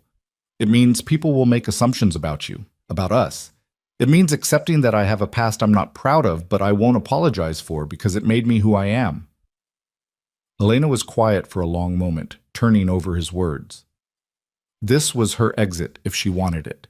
The moment where she could step back, reclaim her careful stability, protect herself from the complications of loving a man with Victor's history. But when Elena looked at Victor, really looked at him, she didn't see a criminal or a threat. She saw someone who'd fought his way out of poverty through whatever means available. Someone who protected his mother and honored her memory. Someone who'd built legitimate businesses and created jobs and treated his employees with dignity. Someone who'd chosen her and loved her with an intensity that most people never experienced. "I'm not interested in who you used to be," Elena said finally. "I'm interested in who you are now. And who you are now is someone who makes me feel safe, valued, and loved. Someone who respects my strength instead of trying to diminish it. Someone I trust completely, even knowing about the gray areas." Victor's expression shifted to something raw and vulnerable. "You're sure?" "I'm sure." Elena reached across the table to take his hand. "But I need you to promise me something. Anything. If you're ever going to do something that might put me in legal jeopardy or moral compromise, you tell me first. Give me the choice to be involved or step back. Don't protect me by keeping me in the dark." "I can do that." Victor lifted her hand to his lips, kissing her knuckles with that gesture she'd come to recognize as his particular form of devotion. "You deserve honesty, even when it's uncomfortable." "Then we're good." Elena smiled, feeling lighter despite the weight of what they'd discussed. "Your past is your past. Our future is what matters." The relief that washed across Victor's face told Elena how much he'd been carrying, the fear that his history would drive her away, that she'd demand he be someone he wasn't. But Elena had learned long ago that people were complex, that moral absolutes rarely survived contact with reality, that the man someone became mattered more than who they'd been when they were desperate. They spent the rest of Sunday wrapped up in each other, making love, talking about everything and nothing, existing in the bubble of new love that made the outside world feel distant and unimportant. By the time Victor's driver took Elena home that evening, she felt fundamentally changed. No longer alone by choice, but partnered with someone who saw her completely and loved her anyway. Monday morning brought reality crashing back. Elena arrived at her office to find Marcus waiting with an expression that meant problems. "We have a situation," he said, without preamble. "Gregory Hartwell filed a complaint with the club's board. He's claiming his membership termination was retaliatory and inappropriate, and he's demanding reinstatement plus a formal apology from you." Elena's blood ran cold. "The board is considering this?" "They're meeting tomorrow to discuss it. Hartwell's brought 2 other members as character witnesses, and he's threatening legal action if his membership isn't reinstated." Marcus looked uncomfortable. "I thought you should know before the meeting." "Does Victor know?" "I informed him this morning. He said to tell you not to worry, that he'll handle it." Marcus paused. "But between us, Ms. Moore, some board members are concerned about the precedent. Hartwell's a significant donor, and losing him means losing funding for several charitable initiatives." Elena nodded, her mind already racing through scenarios. This was exactly what she'd feared when she confronted Hartwell, that standing up for herself would have professional consequences, that men like him could weaponize the systems designed to protect them. "Thank you for the warning, Marcus. I'll prepare a statement for the board meeting." She spent the rest of Monday documenting everything that had happened the night of the gala. Hartwell's unwanted touch, his demeaning language, the public nature of the confrontation. By evening, she had a clear professional account that left no room for misinterpretation. Victor called as she was leaving the office. "Have dinner with me. I need to prepare for tomorrow's board meeting, which is exactly why you should have dinner with me. You need to eat, and I need to see you." His voice softened. "Please, Elena, let me take care of you tonight." Elena felt the tension in her shoulders ease slightly. "Okay, your place or mine?" "Mine. I'll send the car in 30 minutes. By the time Elena arrived at Victor's penthouse, he had dinner laid out, takeout from Rose's restaurant because apparently Victor had called ahead. The familiar smell of marinara and fresh bread made Elena's eyes prick with emotion. This man knew exactly what she needed, comfort food in his presence, nothing fancy or complicated. "Tell me about the board meeting," Victor said once they were settled with food and wine. Elena walked him through Hartwell's complaint, the board's concerns, her prepared statement. Victor listened with absolute focus, asking occasional clarifying questions, but mostly letting her process out loud. "You're worried they'll side with him," he observed. "He's a significant donor. I'm replaceable staff who caused a scene." Elena pushed pasta around her plate. "From a business perspective, reinstating him makes sense. From a business perspective, keeping you makes more sense." Victor's voice carried steel beneath the calm. "You're brilliant at your job. You've implemented harassment policies that are already improving staff morale, and you stood up for yourself when you were disrespected. Any board that would sacrifice you to appease Hartwell is a board that doesn't understand value." "But, Elena." Victor reached across to still her restless hands. "I told you I protect what's mine. That includes protecting you from wealthy men who think their money makes them untouchable. Trust me to handle this." "How are you going to handle it?" "By reminding the board that I own controlling interest in the club, and my decision on Hartwell's membership is final." His expression hardened, "and by making it very clear that any board member who votes to reinstate him will be finding new positions elsewhere." Elena felt a chill run down her spine. This was the ruthlessness Victor had warned her about. The willingness to use power absolutely when something he valued was threatened.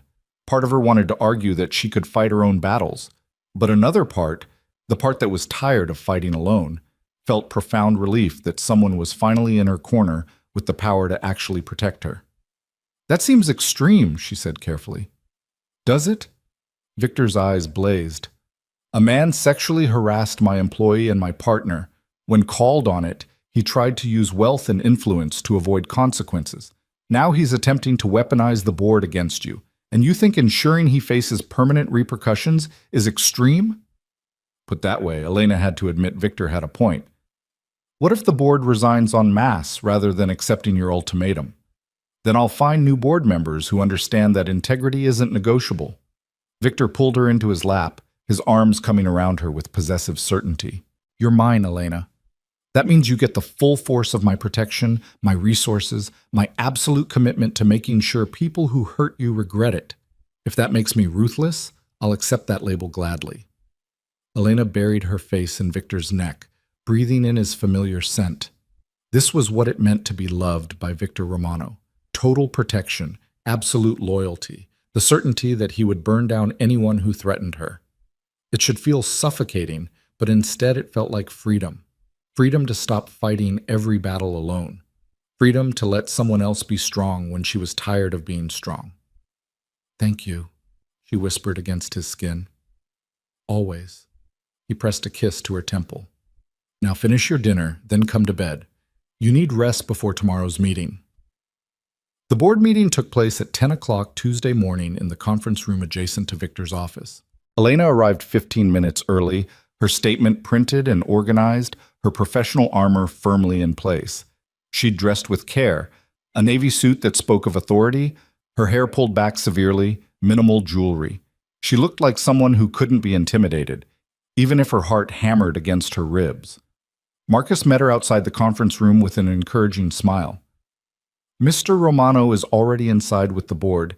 He asked me to bring you in at precisely 10. At exactly 10 o'clock, Marcus opened the conference room door. The scene that greeted Elena was not what she expected. 6 board members sat around the massive table, all men in expensive suits, all looking distinctly uncomfortable. Victor sat at the head of the table in his shirt sleeves, relaxed and utterly in control. And Gregory Hartwell sat at the far end, his face red with barely suppressed fury. Ms. Moore, Victor said, his voice carrying that particular edge that meant he was done playing. Thank you for joining us. Please, sit.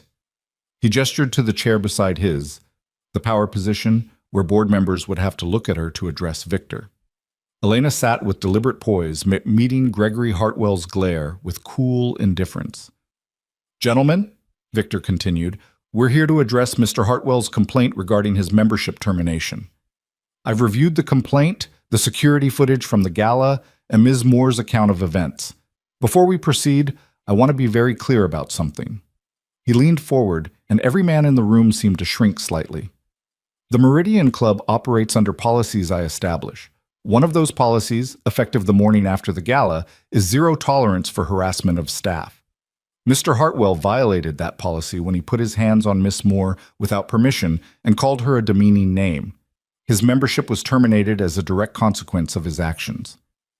That decision is final and non-negotiable.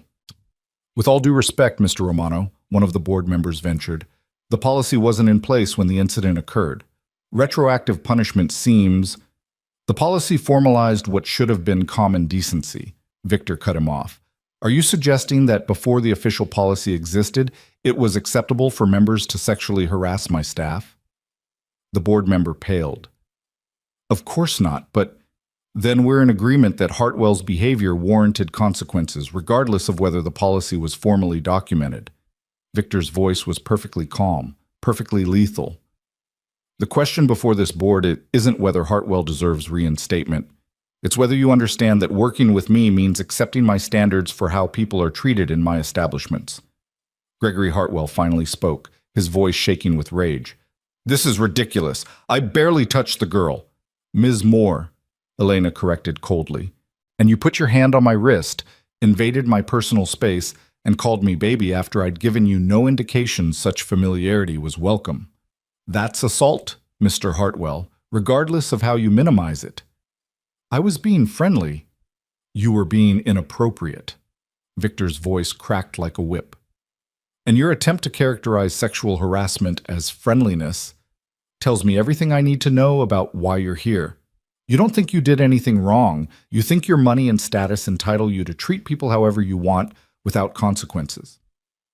I've donated hundreds of thousands to this club, and I've built an empire worth billions. Victor stood, and the sheer presence of him filled the room. Your donations don't buy you the right to harass my staff. They don't buy you influence over my decisions. And they certainly don't buy you reinstatement after you've demonstrated complete lack of respect for the people who work here. He looked around the table at each board member in turn. I'm going to make this very simple. Any member of this board who votes to reinstate Hartwell's membership will tender their resignation by end of business today. I will not have people in leadership positions who value donor money over staff dignity. Is that clear? The silence that followed was absolute. Elena watched the board members exchange glances, saw the moment they collectively decided that crossing Victor Romano was not worth whatever loyalty they might have felt toward Hartwell. Perfectly clear, the board chairman said finally. I move that we uphold Mr. Romano's decision to terminate Mr. Hartwell's membership permanently. All in favor? 6 hands rose simultaneously. The decision is unanimous, the chairman said with obvious relief. Mr. Hartwell, your appeal is denied. Please gather your personal effects from your locker and vacate the premises within 24 hours. Gregory Hartwell's face turned purple. You can't do this. I just did. Victor's voice was utterly final. And if you attempt to return to any property I own, you'll be escorted out by security and charged with trespassing. Am I clear? Hartwell stood abruptly, his chair scraping against hardwood. You'll regret this, Romano. Both of you. I have lawyers. So do I. Better ones. Victor's smile was absolutely terrifying. Feel free to pursue legal action. I look forward to deposing you about your history of inappropriate behavior toward women in professional settings. I'm sure your wife will find that testimony fascinating. The threat landed like a physical blow. Hartwell went white, then red, then turned and stalked from the conference room without another word. The remaining board members sat frozen, clearly uncertain whether they'd just witnessed a victory or a preview of what happened when someone crossed Victor Romano. Gentlemen, Victor said, his voice returning to professional courtesy, thank you for your time. Miss Moore and I have work to discuss. You're dismissed. They filed out quickly, leaving Elena alone with Victor in the suddenly quiet conference room. She sat very still, processing what had just happened. Victor had destroyed Gregory Hartwell in less than 15 minutes, not with violence or threats, but with power wielded absolutely, and the willingness to sacrifice revenue for principle. You're upset, Victor observed, settling into the chair beside her. I'm overwhelmed. Elena turned to face him. You just risked your entire board resigning rather than compromise on my behalf. I risked nothing. Those men know their positions depend on my goodwill. They were never going to vote against me. His hand found hers, thumb tracing familiar patterns. But even if they had resigned, I would have found replacements. People are replaceable, Elena. You're not. That's exactly what concerns me. Elena pulled her hand free, needing space to think. That kind of absolute power, that willingness to destroy anyone who threatens me. Victor, that's terrifying. Is it? He leaned back, studying her with those whiskey eyes. Or is it exactly what you needed? Someone finally willing to use their power to protect you instead of exploit you? Elena opened her mouth to argue, then stopped. Because he was right. How many times had she stood alone against men like Hartwell, armed with nothing but her competence and her boundaries? How many times had she wished someone with real power would intervene on her behalf instead of leaving her to fight alone? Victor had just done exactly that. Used his considerable power to ensure she was protected, valued, defended. The fact that his methods were ruthless didn't change the fundamental truth. He'd kept his promise to protect what was his. I'm not used to this, Elena admitted quietly, to someone fighting for me instead of expecting me to fight for myself. I know. Victor pulled her into his lap, cradling her against his chest. But you're going to have to get used to it, because this is who I am, Elena. When someone threatens you, I eliminate the threat. When someone disrespects you, I ensure they face consequences. When someone tries to hurt you, professionally, personally, in any way, I make certain they regret it. That's a lot of intensity. You knew what you were choosing when you said you loved me. His arms tightened possessively. I told you I'm all in. I told you I protect what's mine. This is what that looks like in practice. Elena was quiet for a long moment, letting Victor's words sink in. He was right. She had known. From that first conversation in the service corridor, Victor had been clear about who he was and what loving him would mean. Absolute protection, unwavering loyalty. The full force of his power and resources dedicated to keeping her safe. It was overwhelming. It was intense. It was also exactly what Elena's heart had been craving without her conscious mind acknowledging it. "Okay," she said finally. "Okay, I can accept this. I can accept you being ruthless on my behalf. But Victor, yes? Don't lie to me about it. Don't soften it or hide it to protect me from who you are." She pulled back to meet his eyes directly. "If you're going to destroy someone for threatening me, tell me. Let me choose whether to be part of it or step back. But don't protect me from the truth." Victor's expression shifted to something raw and reverent.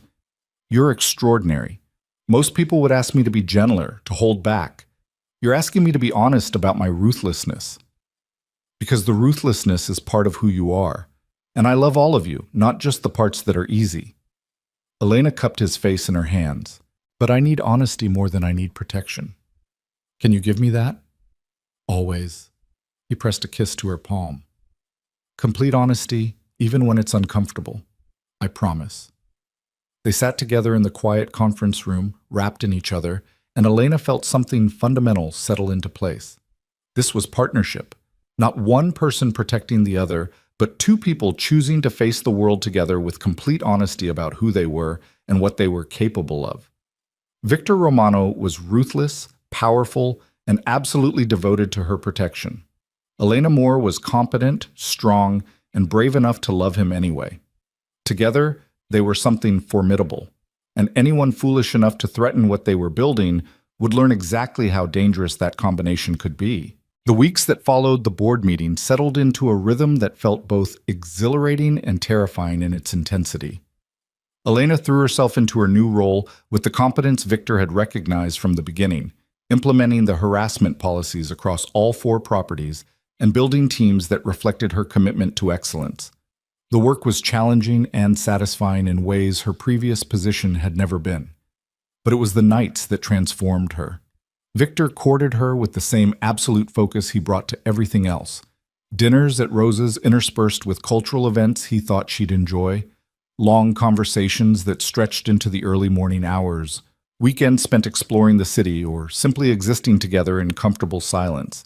He learned that she loved old movies and jazz music, that she had a weakness for French pastries, that she'd always wanted to learn Italian but never had time. Within a month, Elena had a standing appointment with an Italian tutor Victor had somehow found, a grandmother from Naples who came to his penthouse twice a week and taught Elena while feeding her homemade biscotti. Within 6 weeks, Victor had surprised her with a vintage poster from Casablanca, professionally framed and hung in her apartment while she was at work. Within 2 months, he'd taken her to a private jazz performance at a club in the village where the musicians knew him by name and played her favorite songs without being asked. The man was relentless in his devotion, and Elena found herself falling deeper with each carefully observed preference, each thoughtful gesture that proved he paid attention to everything she said. But it wasn't just the courtship that deepened their connection. It was the way Victor integrated Elena into every aspect of his life with deliberate intention. He brought her to business meetings and asked her opinion, valuing her insights. He introduced her to his lawyers, his accountants, his key advisors as his partner, making it clear she had standing to know everything about his empire. He shared the parts of himself he kept hidden from everyone else, his fears about never being enough, his grief over his mother, his careful navigation between the world he'd come from and the world he'd built. And Elena matched him, vulnerability for vulnerability. She told him about the night she'd gone to bed hungry as a child because her mother forgot to buy groceries, about putting herself through college on scholarships and spite, determined to build something her absent father could never take credit for, about the careful walls she'd constructed around her heart, and how terrifying it was to let Victor dismantle them brick by brick. They were building something that felt permanent, foundational, something that would either last forever or destroy them both when it ended. Elena tried not to think about the second possibility. 3 months into their relationship, Victor asked her to move in with him. They were having dinner at his penthouse, a regular occurrence now, when he set down his wine glass and looked at her with that particular intensity that meant something important was coming. "You spend every night here anyway," he said without preamble. "Your apartment sits empty except for the clothes you haven't moved over yet. It seems inefficient to maintain two residences when we both know where you actually live. Elena's heart kicked up. That's your argument for me moving in? Efficiency? No. Victor's expression softened. My argument is that I wake up every morning wanting you beside me, and I go to sleep every night grateful you chose to stay. My argument is that this penthouse became a home the moment you started leaving your books on my coffee table and your shoes by the door. My argument is that I love you, and I want to make this official, not just emotionally, but practically. He reached across the table to take her hand, his thumb tracing the familiar pattern that had become his particular gesture of devotion. Move in with me, Elena. Not because it's efficient, but because building a life together means sharing space and routines and all the small domestic details that turn a relationship into a partnership. Let me come home to you every night. Let me wake up with you every morning. Let me prove that the intensity I offer isn't going to consume you. It's going to sustain you. Elena felt tears prick her eyes. 3 months ago, she'd been alone by choice, protected by careful boundaries and professional distance. Now she sat across from a man who wanted to build a life with her, who saw her completely and loved her anyway, who offered partnership instead of ownership. Okay, she whispered. Yes, I'll move in with you. Victor's smile was devastating in its unguarded joy. He stood, pulling Elena to her feet and into his arms, kissing her with a tenderness that made her chest ache. This was what it felt like to be cherished, she realized. Not possessed or controlled, but valued so deeply that someone wanted to build their entire life around keeping you safe and happy and loved. They spent that weekend moving Elena's belongings from her Chelsea apartment to Victor's penthouse. Not much, really. Elena had never accumulated the kind of possessions that spoke of permanence.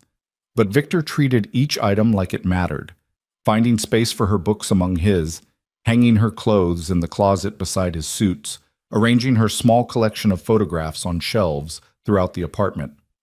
This is yours now, he said as they stood in the bedroom doorway surveying their combined lives. Not mine with you as a guest. Ours.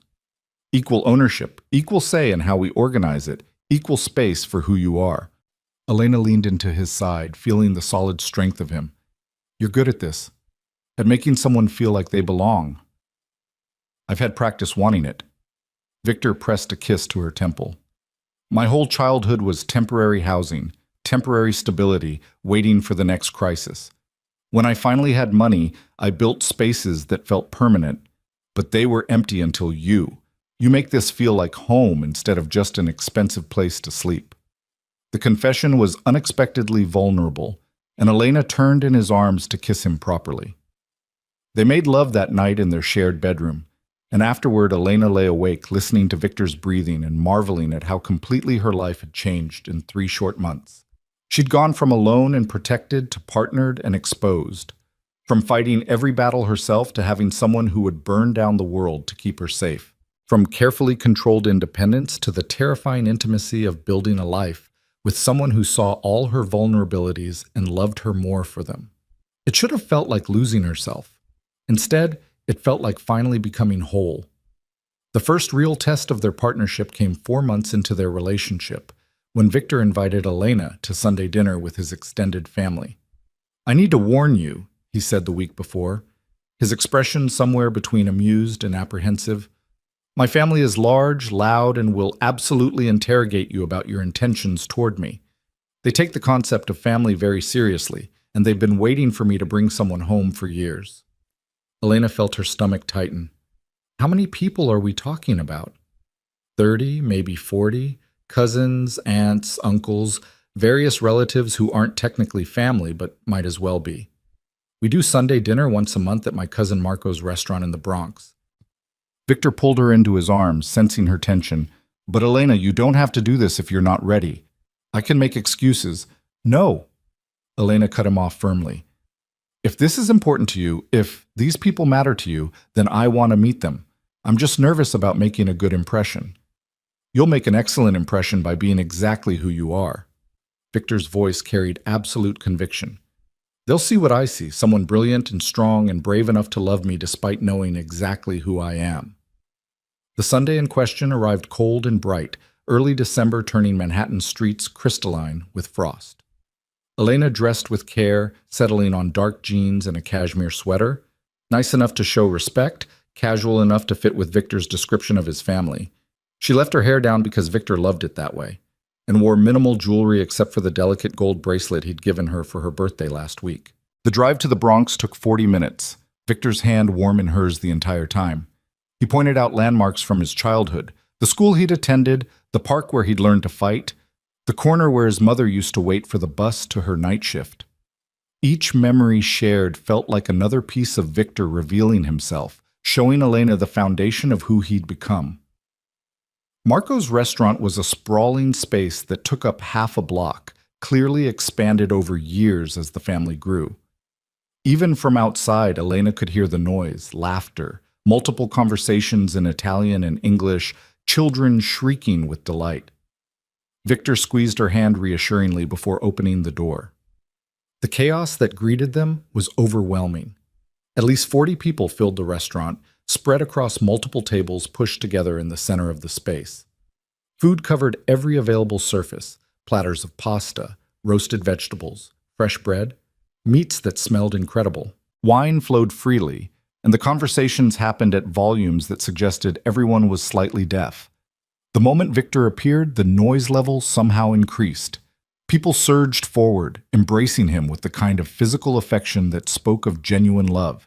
He returned the hugs with obvious warmth, accepting kisses on both cheeks from elderly women and good-natured ribbing from men his age. And then his hand found Elena's, drawing her forward into the chaos. "Everyone," Victor's voice cut through the din with practiced authority. "This is Elena, my partner, the woman I love, and I expect you to treat her with the same respect you show me, which means no embarrassing stories, no inappropriate questions, and definitely no interrogation about when we're getting married." The last part was directed at a tiny elderly woman who Elena immediately recognized as Rosa from the Brooklyn restaurant. Rosa sniffed dismissively. "Married, not married, what does it matter? You love her, she loves you, that's enough." She turned her sharp eyes on Elena. "You, come here. Let me look at you properly." Elena stepped forward, submitting to another one of Rosa's thorough inspections. The old woman took her face in both hands, turning it side to side as if examining precious merchandise. "Good bones, strong eyes. You don't smile when you're nervous, that's smart. Smiling makes people think you're weak." Rosa released Elena and nodded with satisfaction. "She'll do, Vittorio. Better than you deserve, probably, but she'll do." The tension broke into laughter, and suddenly Elena found herself surrounded by Victor's family. His cousin Marco, who owned the restaurant and looked like a younger, friendlier version of Victor. His aunt Carlotta, who immediately insisted Elena call her Zia and promised to teach her how to make proper Sunday gravy.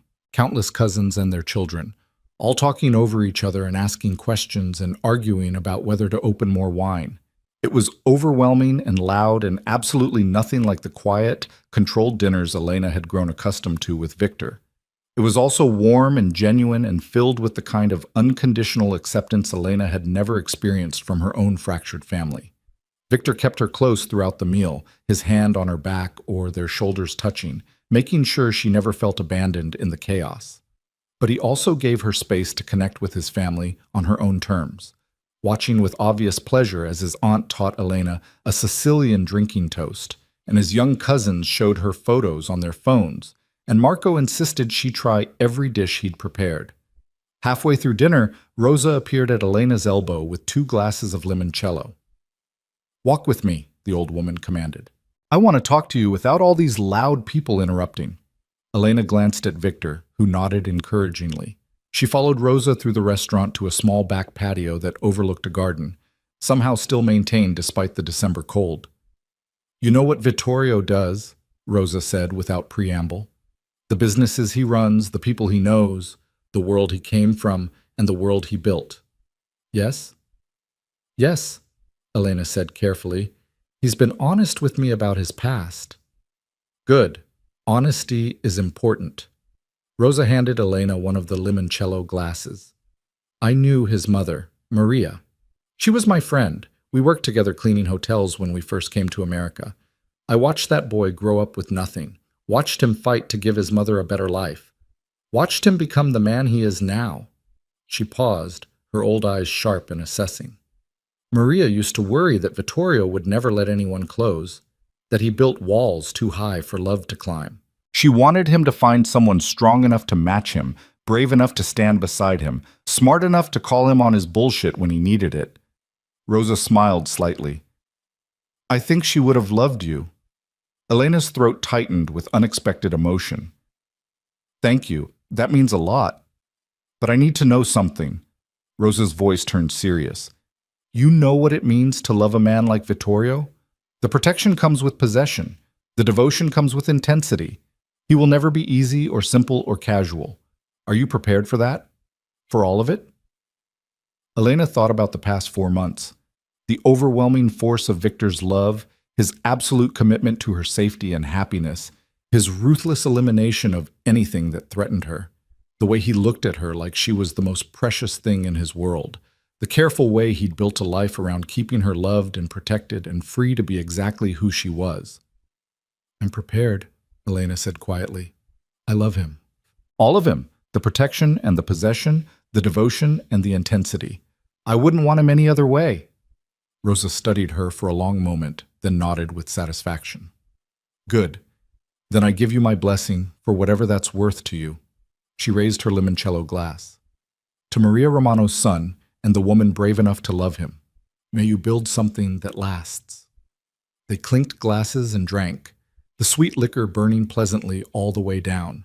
When they returned to the main dining room, Victor's eyes found Elena immediately, a silent question in his expression. Elena smiled and nodded, and she watched the tension drain from his shoulders. The rest of the evening passed in a blur of food and wine and laughter. Victor's family embraced Elena with the same unconditional warmth they showed him, treating her like she'd always been part of the fabric of their lives. By the time they left, well past midnight, Elena had collected at least a dozen invitations to various family events and 3 separate offers to teach her traditional Sicilian recipes. That went well, Victor said as they drove back toward Manhattan. His voice carried relief and something deeper, gratitude, maybe, that his family had accepted the woman he loved. Your family is wonderful. Elena leaned her head against his shoulder. Loud and chaotic and wonderful. Rosa told me your mother would have approved of me. Victor's arm tightened around her. She would have loved you, would have seen what I see, someone who makes me better just by existing in my life. Rosa also warned me about what it means to love you, the possession that comes with the protection. And? Victor's voice was carefully neutral, but Elena heard the tension beneath. And I told her I'm prepared for all of it. Elena turned to face him. Because I am, Victor.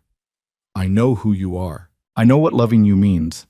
And I choose it anyway, choose you anyway, because what we have is worth the intensity. Victor pulled her into a kiss that tasted like limoncello and promise, deep and possessive and absolutely devastating. When they finally broke apart, both breathing hard, his forehead rested against hers. I'm going to marry you, he said, the word somewhere between vow and prediction. Maybe not tomorrow or next month, but eventually. Because you're it for me, Elena. The only woman I'll ever love this completely. The only person I'll ever trust with all the parts of myself I keep hidden from everyone else. Elena's heart hammered against her ribs. Is that a proposal? It's a warning. Victor's smile was wicked. When I do propose, it'll be with a ring and a plan and absolute certainty that you're going to say yes. This is just me making sure you know what's coming. I think I can handle the suspense. Elena kissed him again, softer this time. As long as you're patient enough to let me catch up to where you are. I'll wait as long as you need. Victor's voice carried absolute conviction. Because what we're building is permanent, Elena. The kind of permanent that lasts lifetimes. They spent the rest of the drive home wrapped in each other, and when they finally reached the penthouse, Victor made love to Elena with a tenderness that felt like worship. Afterward, lying in their bed with Manhattan glittering beyond the windows, Elena felt something fundamental settle into certainty. This was her life now. This man, this partnership, this overwhelming intensity that had transformed her from alone and protected to loved and exposed. It was terrifying and exhilarating in equal measure, but it was also exactly what Elena's heart had been searching for without her conscious mind acknowledging it. Someone who saw her completely. Someone who loved her anyway. Someone strong enough to protect her, but wise enough to let her be strong.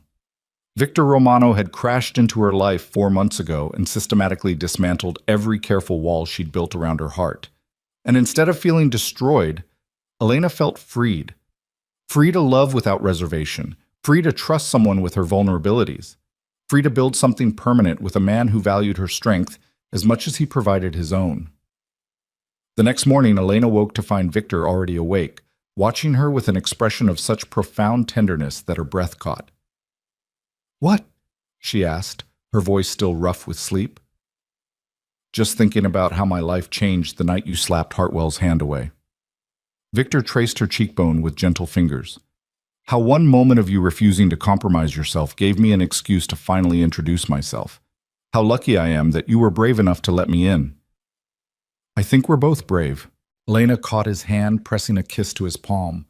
"It takes courage to love this intensely, to trust someone enough to show them everything, the good and the bad and the complicated. Then we'll be brave together."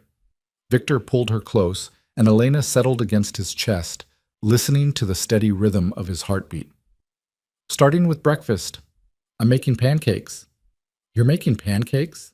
Elena couldn't hide her surprise. "Rosa gave me her recipe last night, said if I'm going to keep you, I need to learn to cook more than eggs." Victor's voice carried amusement. "Apparently feeding you properly is part of my job as your partner." Elena laughed, the sound bright and unguarded. This was what partnership looked like. Not grand gestures or dramatic declarations, but Sunday morning pancakes and shared recipes and the comfortable certainty of building a life together, one small decision at a time. They spent the rest of the day in lazy domesticity, cooking together and watching old movies and existing in the comfortable silence that came from knowing someone completely. And when evening fell and they stood together on the balcony overlooking Central Park, Elena felt the last of her careful reservations dissolve.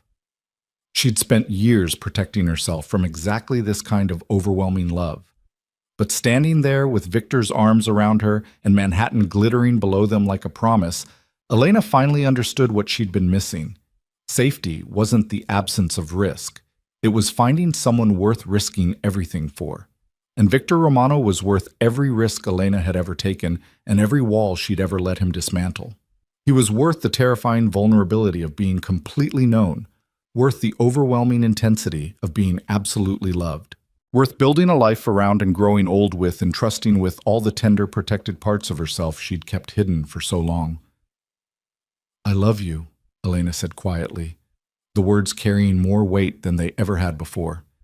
Not just affection or attachment, but total commitment, the promise of permanence, the certainty that this man, this partnership, this overwhelming intensity was exactly what she'd been waiting for without knowing it. "I love you too." Victor's arms tightened around her, possessive and protective and absolutely devoted. "More than I thought possible.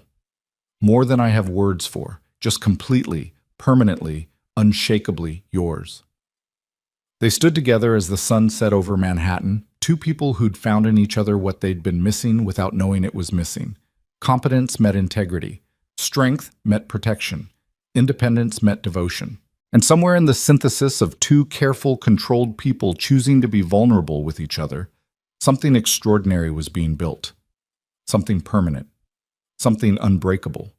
Something that would last lifetimes. 6 months after that Sunday dinner with Victor's family, Elena stood in the executive offices reviewing quarterly reports when Marcus appeared in her doorway with an expression that immediately put her on alert. "We have a situation," he said quietly. "Someone's been asking questions about you and Mr. Romano, a reporter from the Post claiming to be working on a piece about the club's harassment policies." Elena's stomach dropped. "What kind of questions?" "About your relationship, about whether the harassment policy was created to protect you specifically, about whether your promotion was merit-based or," Marcus paused delicately, "otherwise motivated." The implication was clear and ugly. Someone was trying to paint Elena as a woman who'd slept her way into a position she hadn't earned, and Victor as a man who'd abused his power to secure a relationship. It was exactly the kind of narrative that would destroy everything they'd built, both professionally and personally. "Does Victor know?" I informed him 10 minutes ago. He asked me to bring you to his office immediately. Elena followed Marcus up to the penthouse level, her mind racing through scenarios.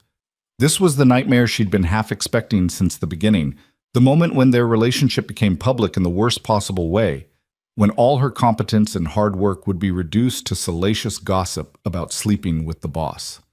Victor stood by his windows, perfectly still in that way that meant he was absolutely furious. He turned as Elena entered, and she saw the controlled rage in his eyes. "Tell me," she said without preamble. A reporter named Jennifer Chen contacted 3 former Meridian Club employees asking about our relationship timeline. When you were promoted, when we started dating, whether there were rumors about favoritism. Victor's voice was deadly calm. She also contacted Gregory Hartwell. Elena felt ice slide down her spine. What did he tell her?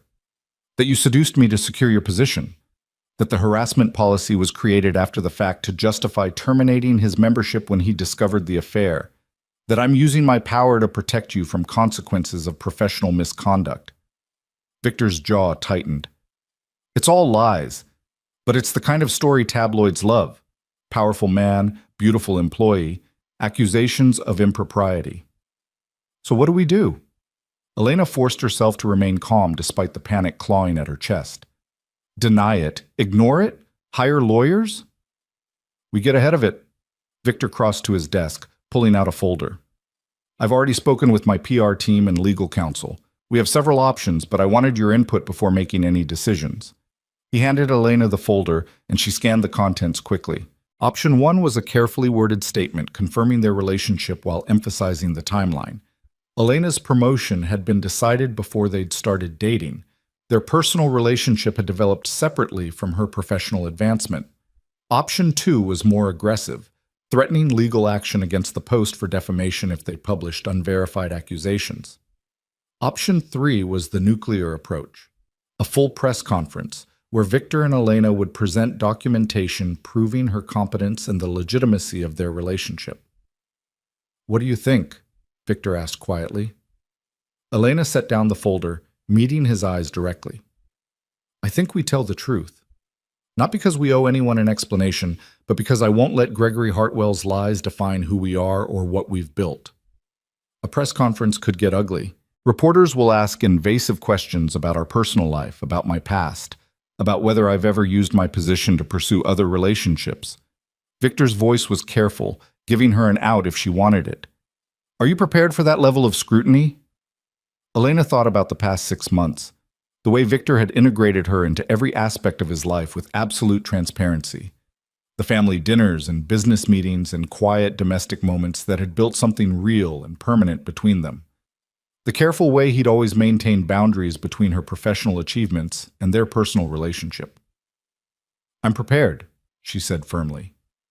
Because the truth is on our side, Victor. You promoted me before we started dating. I've exceeded every performance metric in my role. Our relationship developed organically, without any abuse of power or impropriety. And I refuse to be ashamed of loving you, or let anyone suggest that my competence is somehow invalidated because I'm in a relationship with you. Victor's expression shifted to something raw and proud. You're sure? Once we go public, we can't take it back. Your privacy, your professional reputation, it'll all be subject to scrutiny. I'm sure. Elena moved into his arms, feeling the solid strength of him. We've built something real. Something based on mutual respect and genuine partnership. I won't let lies destroy that, and I won't hide what we have like it's something shameful. Victor held her close, his cheek pressed to her hair. Then we do this together. Full transparency, complete honesty, and let the chips fall where they may. The press conference was scheduled for the following afternoon in the main ballroom of the Meridian Club. Victor's PR team worked through the night preparing materials, Elena's resume and performance reviews, documentation of the harassment policy development timeline, statements from board members confirming the separation between Elena's promotion and their personal relationship. Elena barely slept, running through potential questions and responses, trying to prepare for every angle of attack. Victor stayed with her through the night, his presence solid and reassuring, reminding her that they were facing this together. By the time they arrived at the club the next day, at least 20 reporters had gathered, cameras ready, notepads out. Elena wore a navy suit that spoke of professional authority, her hair pulled back, minimal jewelry except for the gold bracelet Victor had given her. She looked like exactly what she was, a competent professional who'd earned her position through hard work and excellence. Victor stood beside her in a dark suit, his hand warm against the small of her back as they approached the podium. The subtle touch was both possessive and supportive, a reminder that whatever happened, they faced it together. "Thank you for coming," Victor began, his voice carrying the controlled authority Elena had come to recognize. "I've called this press conference to address recent speculation about my relationship with Elena Moore, the director of operations for my Manhattan properties. Rather than allow rumors and innuendo to shape the narrative, we've chosen to provide complete transparency about our professional and personal relationship." He nodded to Elena, who stepped forward with documents in hand. "I was promoted to director of operations on the basis of 3 years of exemplary performance at the Meridian Club, plus extensive experience in luxury hospitality management," Elena said clearly. "My resume, performance reviews, and letters of recommendation are available for your review. The decision to promote me was made 6 weeks before Victor Romano and I began dating, as documented in board meeting minutes and employment records." She handed copies to the nearest reporters, watching them scan the materials. "Victor and I began our personal relationship after I'd accepted the position, with clear boundaries established to prevent any conflict of interest. I report directly to him professionally, but all performance evaluations are reviewed by an independent board committee to ensure objectivity. My compensation is determined by industry standards and verified metrics, not personal favoritism." A reporter from the Post raised her hand, Jennifer Chen, the woman who'd been asking questions. "Ms. Moore, Gregory Hartwell claims you initiated a relationship with Mr. Romano, specifically to secure your promotion and protect yourself from consequences after the gala incident. How do you respond to that?" Elena met the reporter's eyes without flinching. "Mr. Hartwell sexually harassed me during a charity event by touching me without permission and using demeaning language. I established a boundary and enforced consequences, as is my right and responsibility.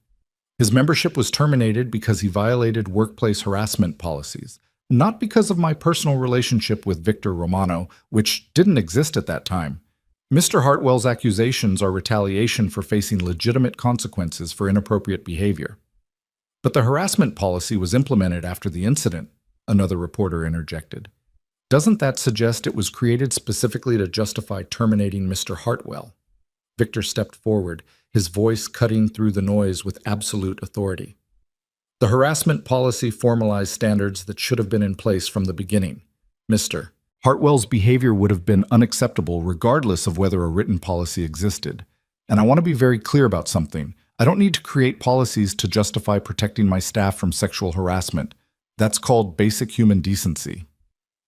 "Mr. Romano," Jennifer Chen pressed, "given your documented history with organized crime families, isn't it possible that your relationship with Ms. Moore represents a pattern of using power inappropriately?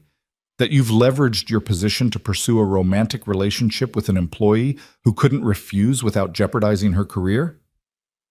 The question was designed to wound, to paint Victor as a predator and Elena as a victim. Elena felt rage flash through her, white-hot and clarifying. She stepped forward before Victor could respond.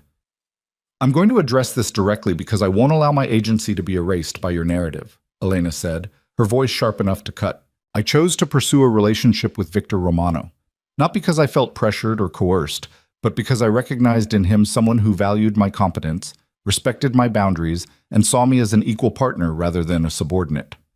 He offered me a promotion based purely on merit, then separately expressed personal interest while making it absolutely clear that the two were unconnected, that I could accept the job and decline the relationship without any professional consequences." She looked directly at Jennifer Chen, letting the reporter see the conviction in her eyes. "I'm not a victim who needs saving from a powerful man. I'm a competent professional who earned my position and then chose to build a personal relationship with someone who treats me with respect, honesty, and absolute partnership. The fact that you're trying to paint that choice as exploitation says more about your assumptions about women's agency than it does about my relationship." The ballroom had gone silent. Elena could feel Victor's pride radiating from beside her, his hand finding hers in a gesture of solidarity. "Any other questions?" Victor's voice carried a dangerous edge. Because I'm happy to discuss my business practices, my professional ethics, or my relationship with Elena. But if you're here to perpetuate Gregory Hartwell's lies or suggest that my partner is somehow incapable of making her own informed decisions, we're done. A younger reporter from a business publication raised his hand tentatively. Ms. Moore, what metrics have you achieved in your role as Director of Operations? Elena felt the tension ease slightly as she launched into concrete details. Staff retention improvements, revenue increases across all properties, successful implementation of new policies that had become industry models. She spoke with confidence and precision, demonstrating exactly why she'd been promoted, her competence undeniable and well documented. The press conference lasted another 40 minutes, with questions ranging from professional to personal, some respectful, and others clearly designed to provoke. But Elena and Victor handled each one with united front, honest about their relationship, transparent about the timeline, unwavering in their presentation of the facts. By the time they finished, Elena felt exhausted but strangely exhilarated. They'd laid everything out in the open, had refused to hide or apologize, had presented their relationship as exactly what it was, a partnership built on mutual respect and genuine love. The media coverage over the next few days was mixed. Some outlets focused on the romance angle, painting them as a modern fairy tale of boss and employee turned partners. Others were more cynical, questioning whether true consent could exist in relationships with power imbalances. A few, including The Post, tried to keep the scandal alive by interviewing Gregory Hartwell again and rehashing old rumors about Victor's past. But the one thing no one could dispute was Elena's competence. The documentation they'd provided was too thorough, her achievements too concrete. Even the most skeptical reporters had to acknowledge that she'd earned her position on merit. 3 weeks after the press conference, Elena was working late in her office when Victor appeared in her doorway with an expression she couldn't quite read. "Come with me," he said. "There's something I want to show you." Elena followed him to the private elevator, which carried them not to the penthouse but to the roof. She'd never been up here before. It was technically off limits except for maintenance. But when the elevator doors opened, Elena gasped. The entire rooftop had been transformed. String lights hung in elegant patterns overhead, creating a canopy of golden light. A table was set for two with Rosa's distinctive red-checkered tablecloth, candles flickering in the Manhattan breeze. And everywhere, absolutely everywhere, were flowers. Roses and peonies and lilies, creating a garden in the sky. "Victor," Elena breathed, "what is this?" "This is me finally doing what I've wanted to do since the day you moved in with me." Victor took her hand, leading her to the center of the rooftop garden. "This is me making good on the warning I gave you 6 months ago." He dropped to one knee and Elena's breath stopped completely. "Elena Moore, you walked into my life and systematically destroyed every careful wall I'd built around my heart. You challenged me, matched me, refused to be anything other than exactly who you are. Brilliant and strong and brave enough to love someone like me." Victor's voice was rough with emotion. "You've made me better, made my life meaningful in ways I didn't know were possible. Made me understand that real power isn't about control. It's about partnership with someone strong enough to stand beside you as an equal." He pulled out a small velvet box, opening it to reveal a ring that caught the candlelight and threw it back in prismatic brilliance. The center stone was a deep red ruby surrounded by diamonds, unusual, distinctive, absolutely perfect. "I'm asking you to marry me, to build a life with me permanently and officially, to let me spend the rest of my life protecting you, cherishing you, and being constantly amazed by your strength." Victor's eyes held hers with absolute intensity. "I'm all in, Elena, completely, permanently, unshakably yours. The question is whether you're ready to be all in with me." Elena felt tears streaming down her face, her heart so full it felt like it might burst. 6 months ago, she'd been alone by choice, protected by careful boundaries and professional distance. Now she stood on a rooftop garden with a man who'd proven every day that his intensity wasn't consumption but devotion, that his protection came without possession, that his love meant partnership rather than ownership. "Yes," she whispered. "Yes, I'll marry you.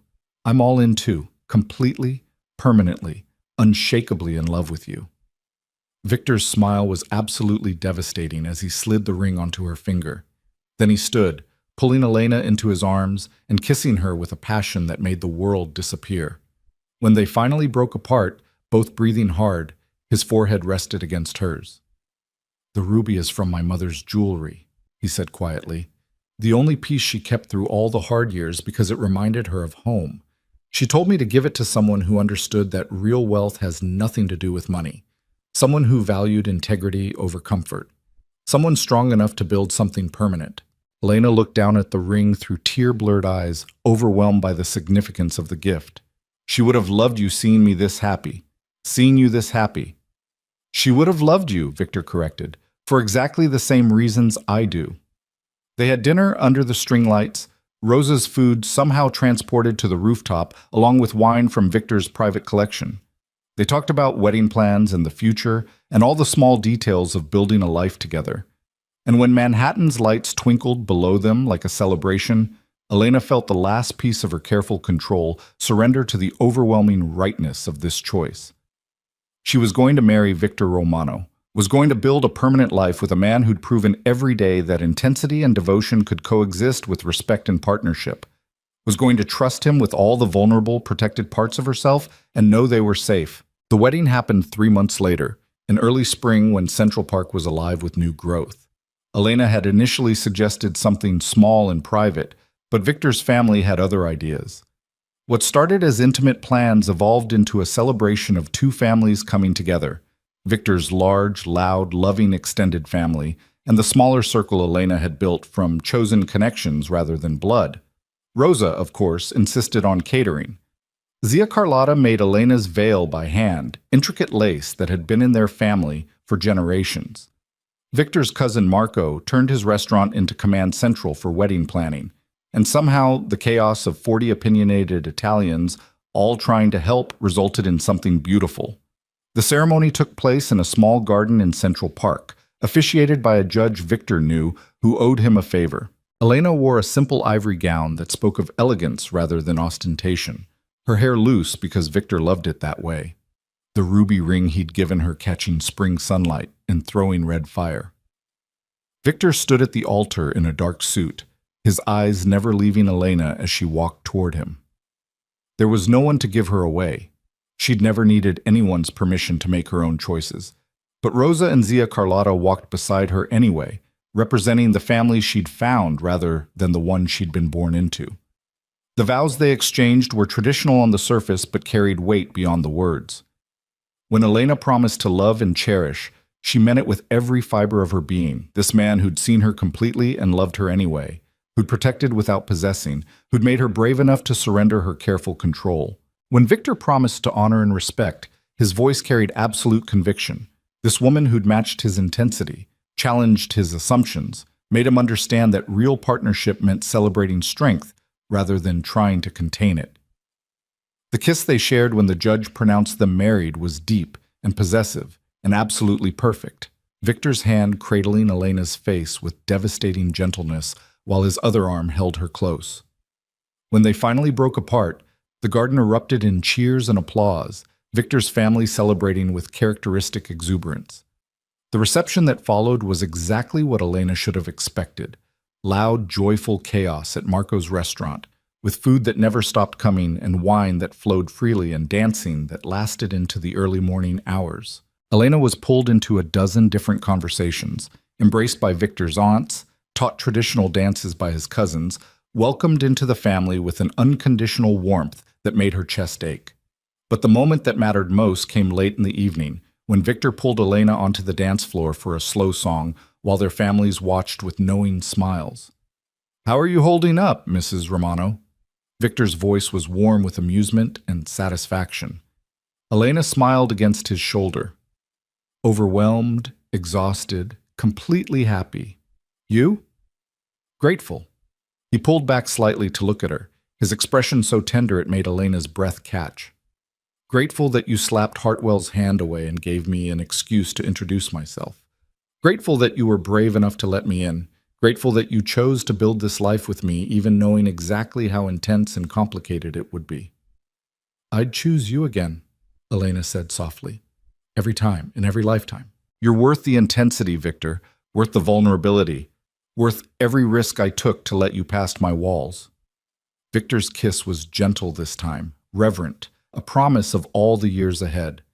When the song ended and their families applauded, Elena felt something settle deep in her bones, the certainty that this was exactly where she belonged.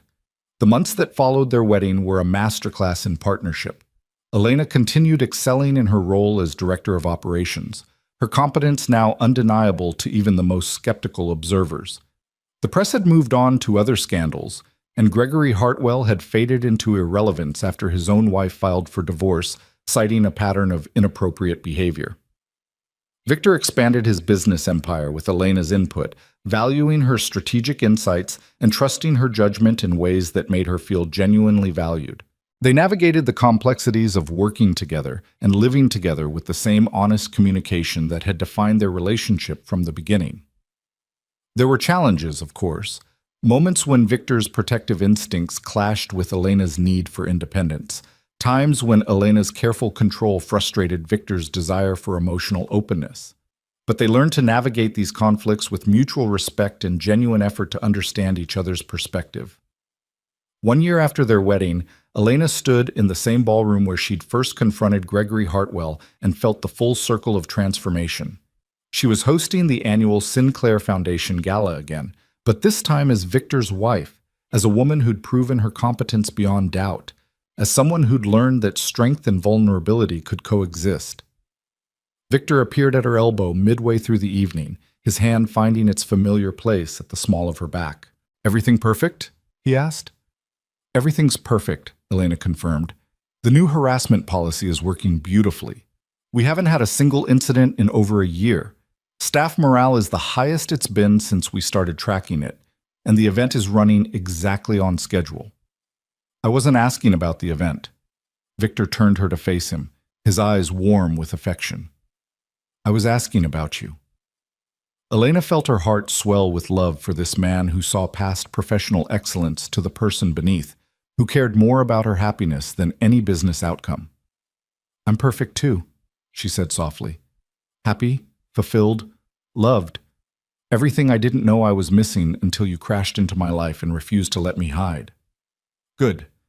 Victor pressed a kiss to her forehead. "Because you deserve to be happy. Deserve to be loved exactly as you are. Brilliant and strong and brave enough to take a chance on someone like me."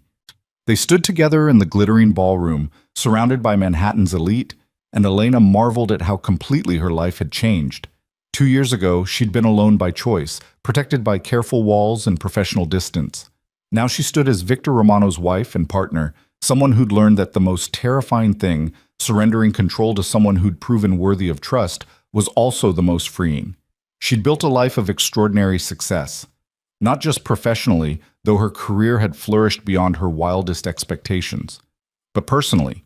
She'd found someone who saw her completely and loved her anyway, who protected without possessing, who celebrated her strength rather than trying to diminish it.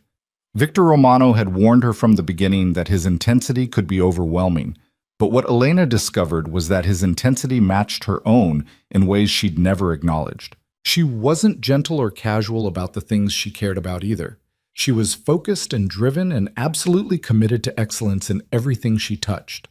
Finding someone who matched that intensity, who understood it and honored it rather than being threatened by it, had transformed Elena in ways she was still discovering.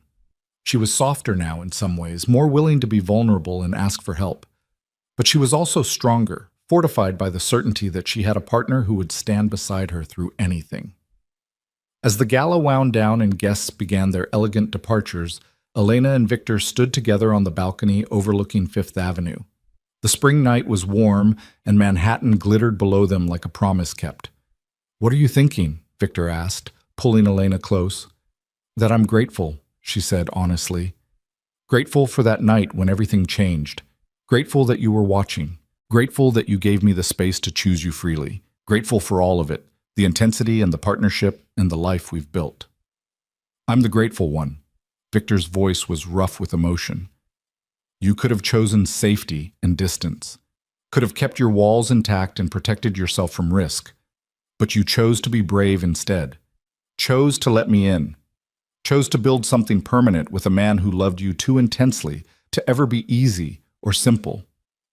"You're exactly complicated enough," Elena said, rising on her toes to kiss him. "Exactly intense enough. Exactly perfect for me in all your imperfect, complicated, overwhelming glory." They stood wrapped in each other as the city hummed around them, two people who'd found in each other what they'd been missing without knowing it was missing. Competence had met integrity. Strength had met protection. Independence had met devotion.